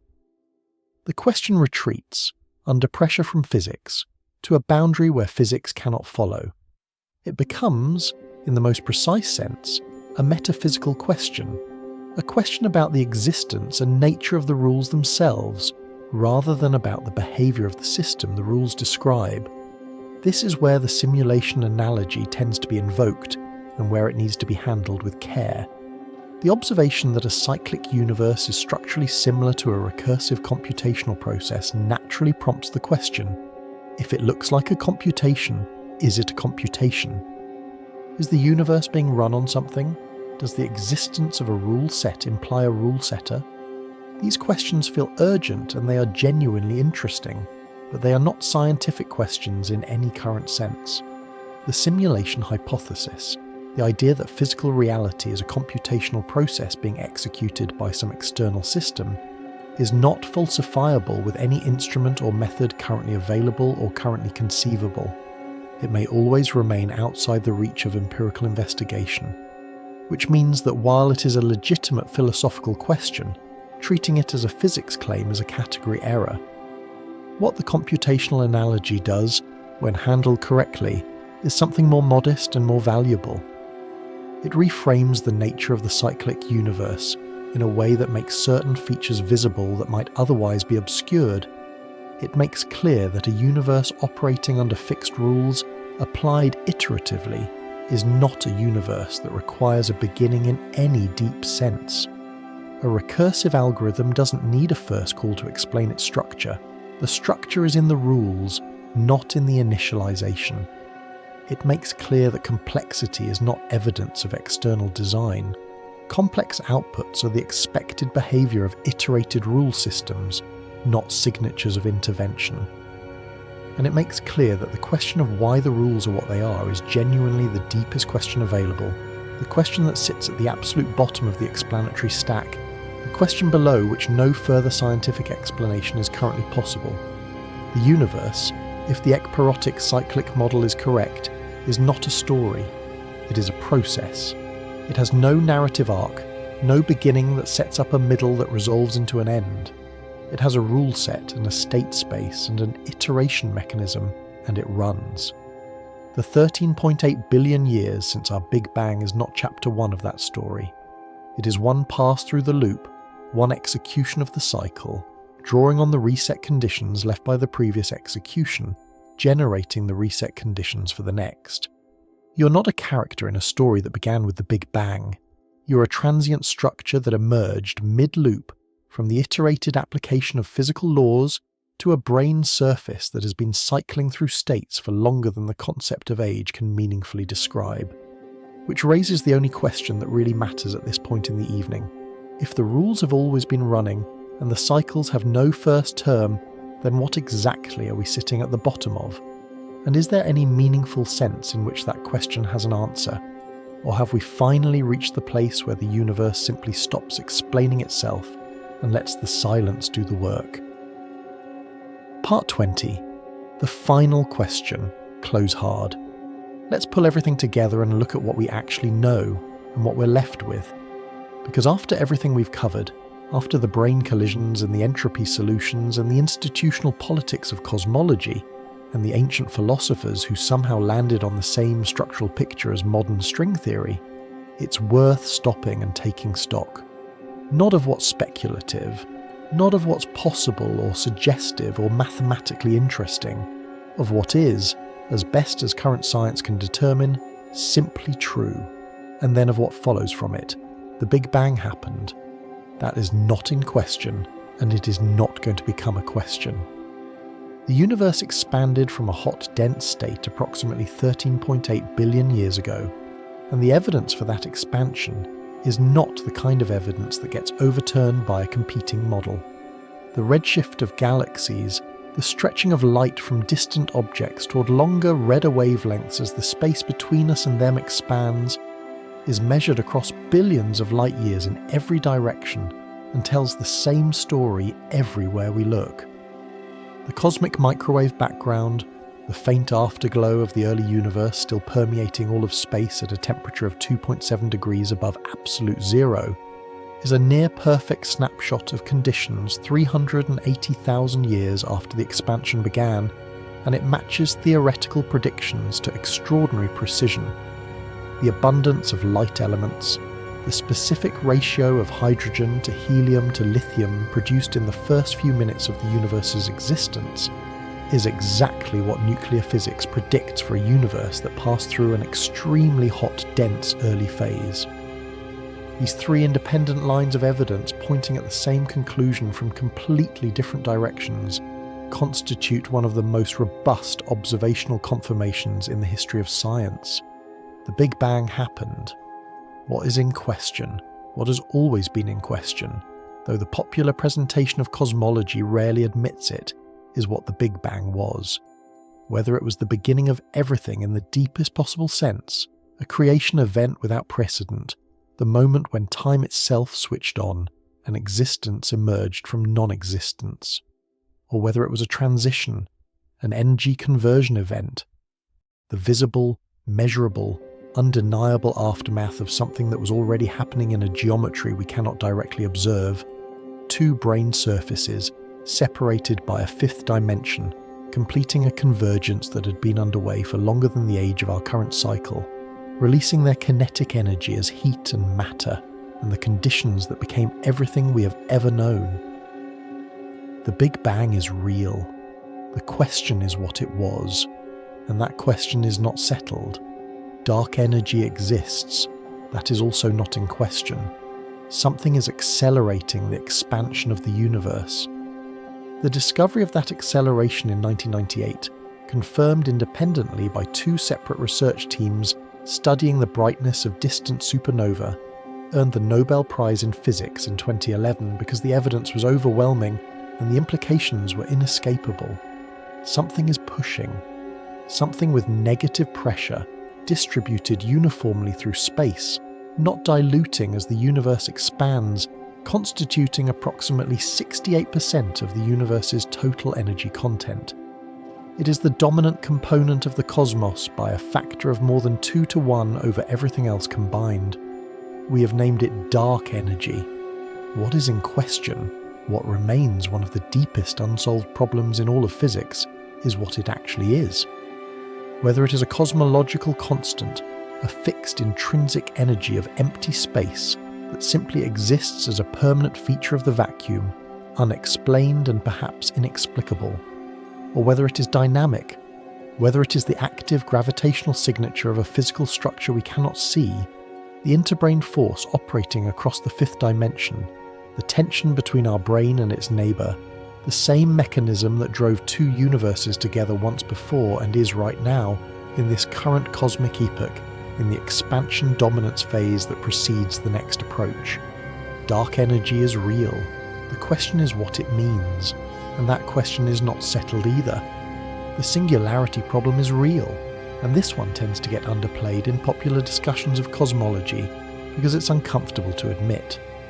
General relativity, our best theory of gravity and the large-scale structure of space-time, breaks down completely at the Big Bang. Run the equations backward in time toward the moment of origin, and the density and temperature climb without limit, reaching mathematical infinity at the singularity. A physical infinity is not a description of something that happens.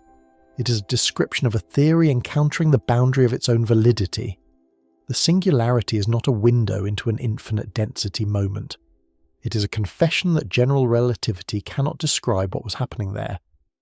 Every cosmological model that retains the singularity is a model with a hole in it, a moment that is physically real, that must have had some description in terms of actual physics, but for which the theory provides only mathematical nonsense.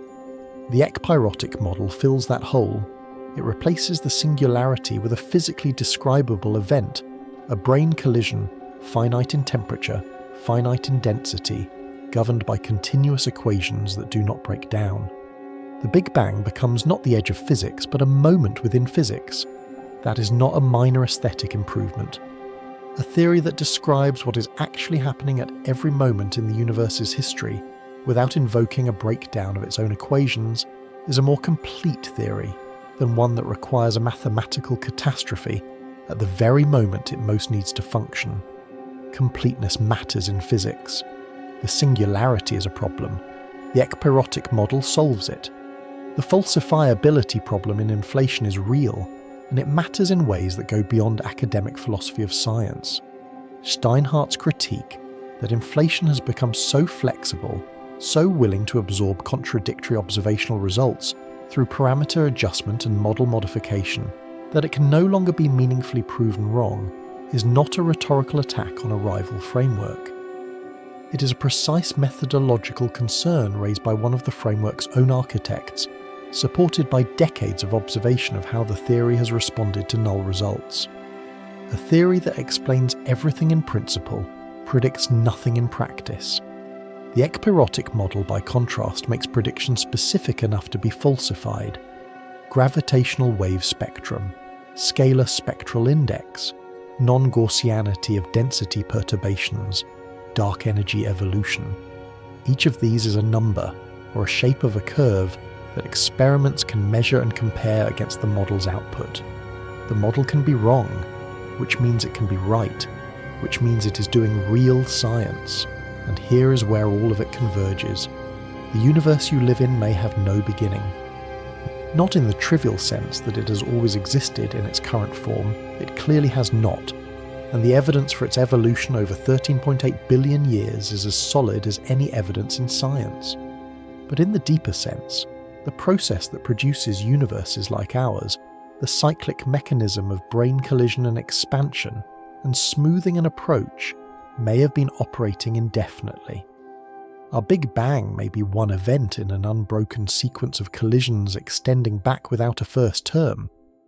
The existence of everything we know, every galaxy that has formed, every star that has burned, every atom that has been assembled into something capable of experiencing its own existence and wondering about its origin, may be the ongoing output of a mechanical, self-sustaining, cyclical process that requires no creation event, no external cause, no moment when nothing became something.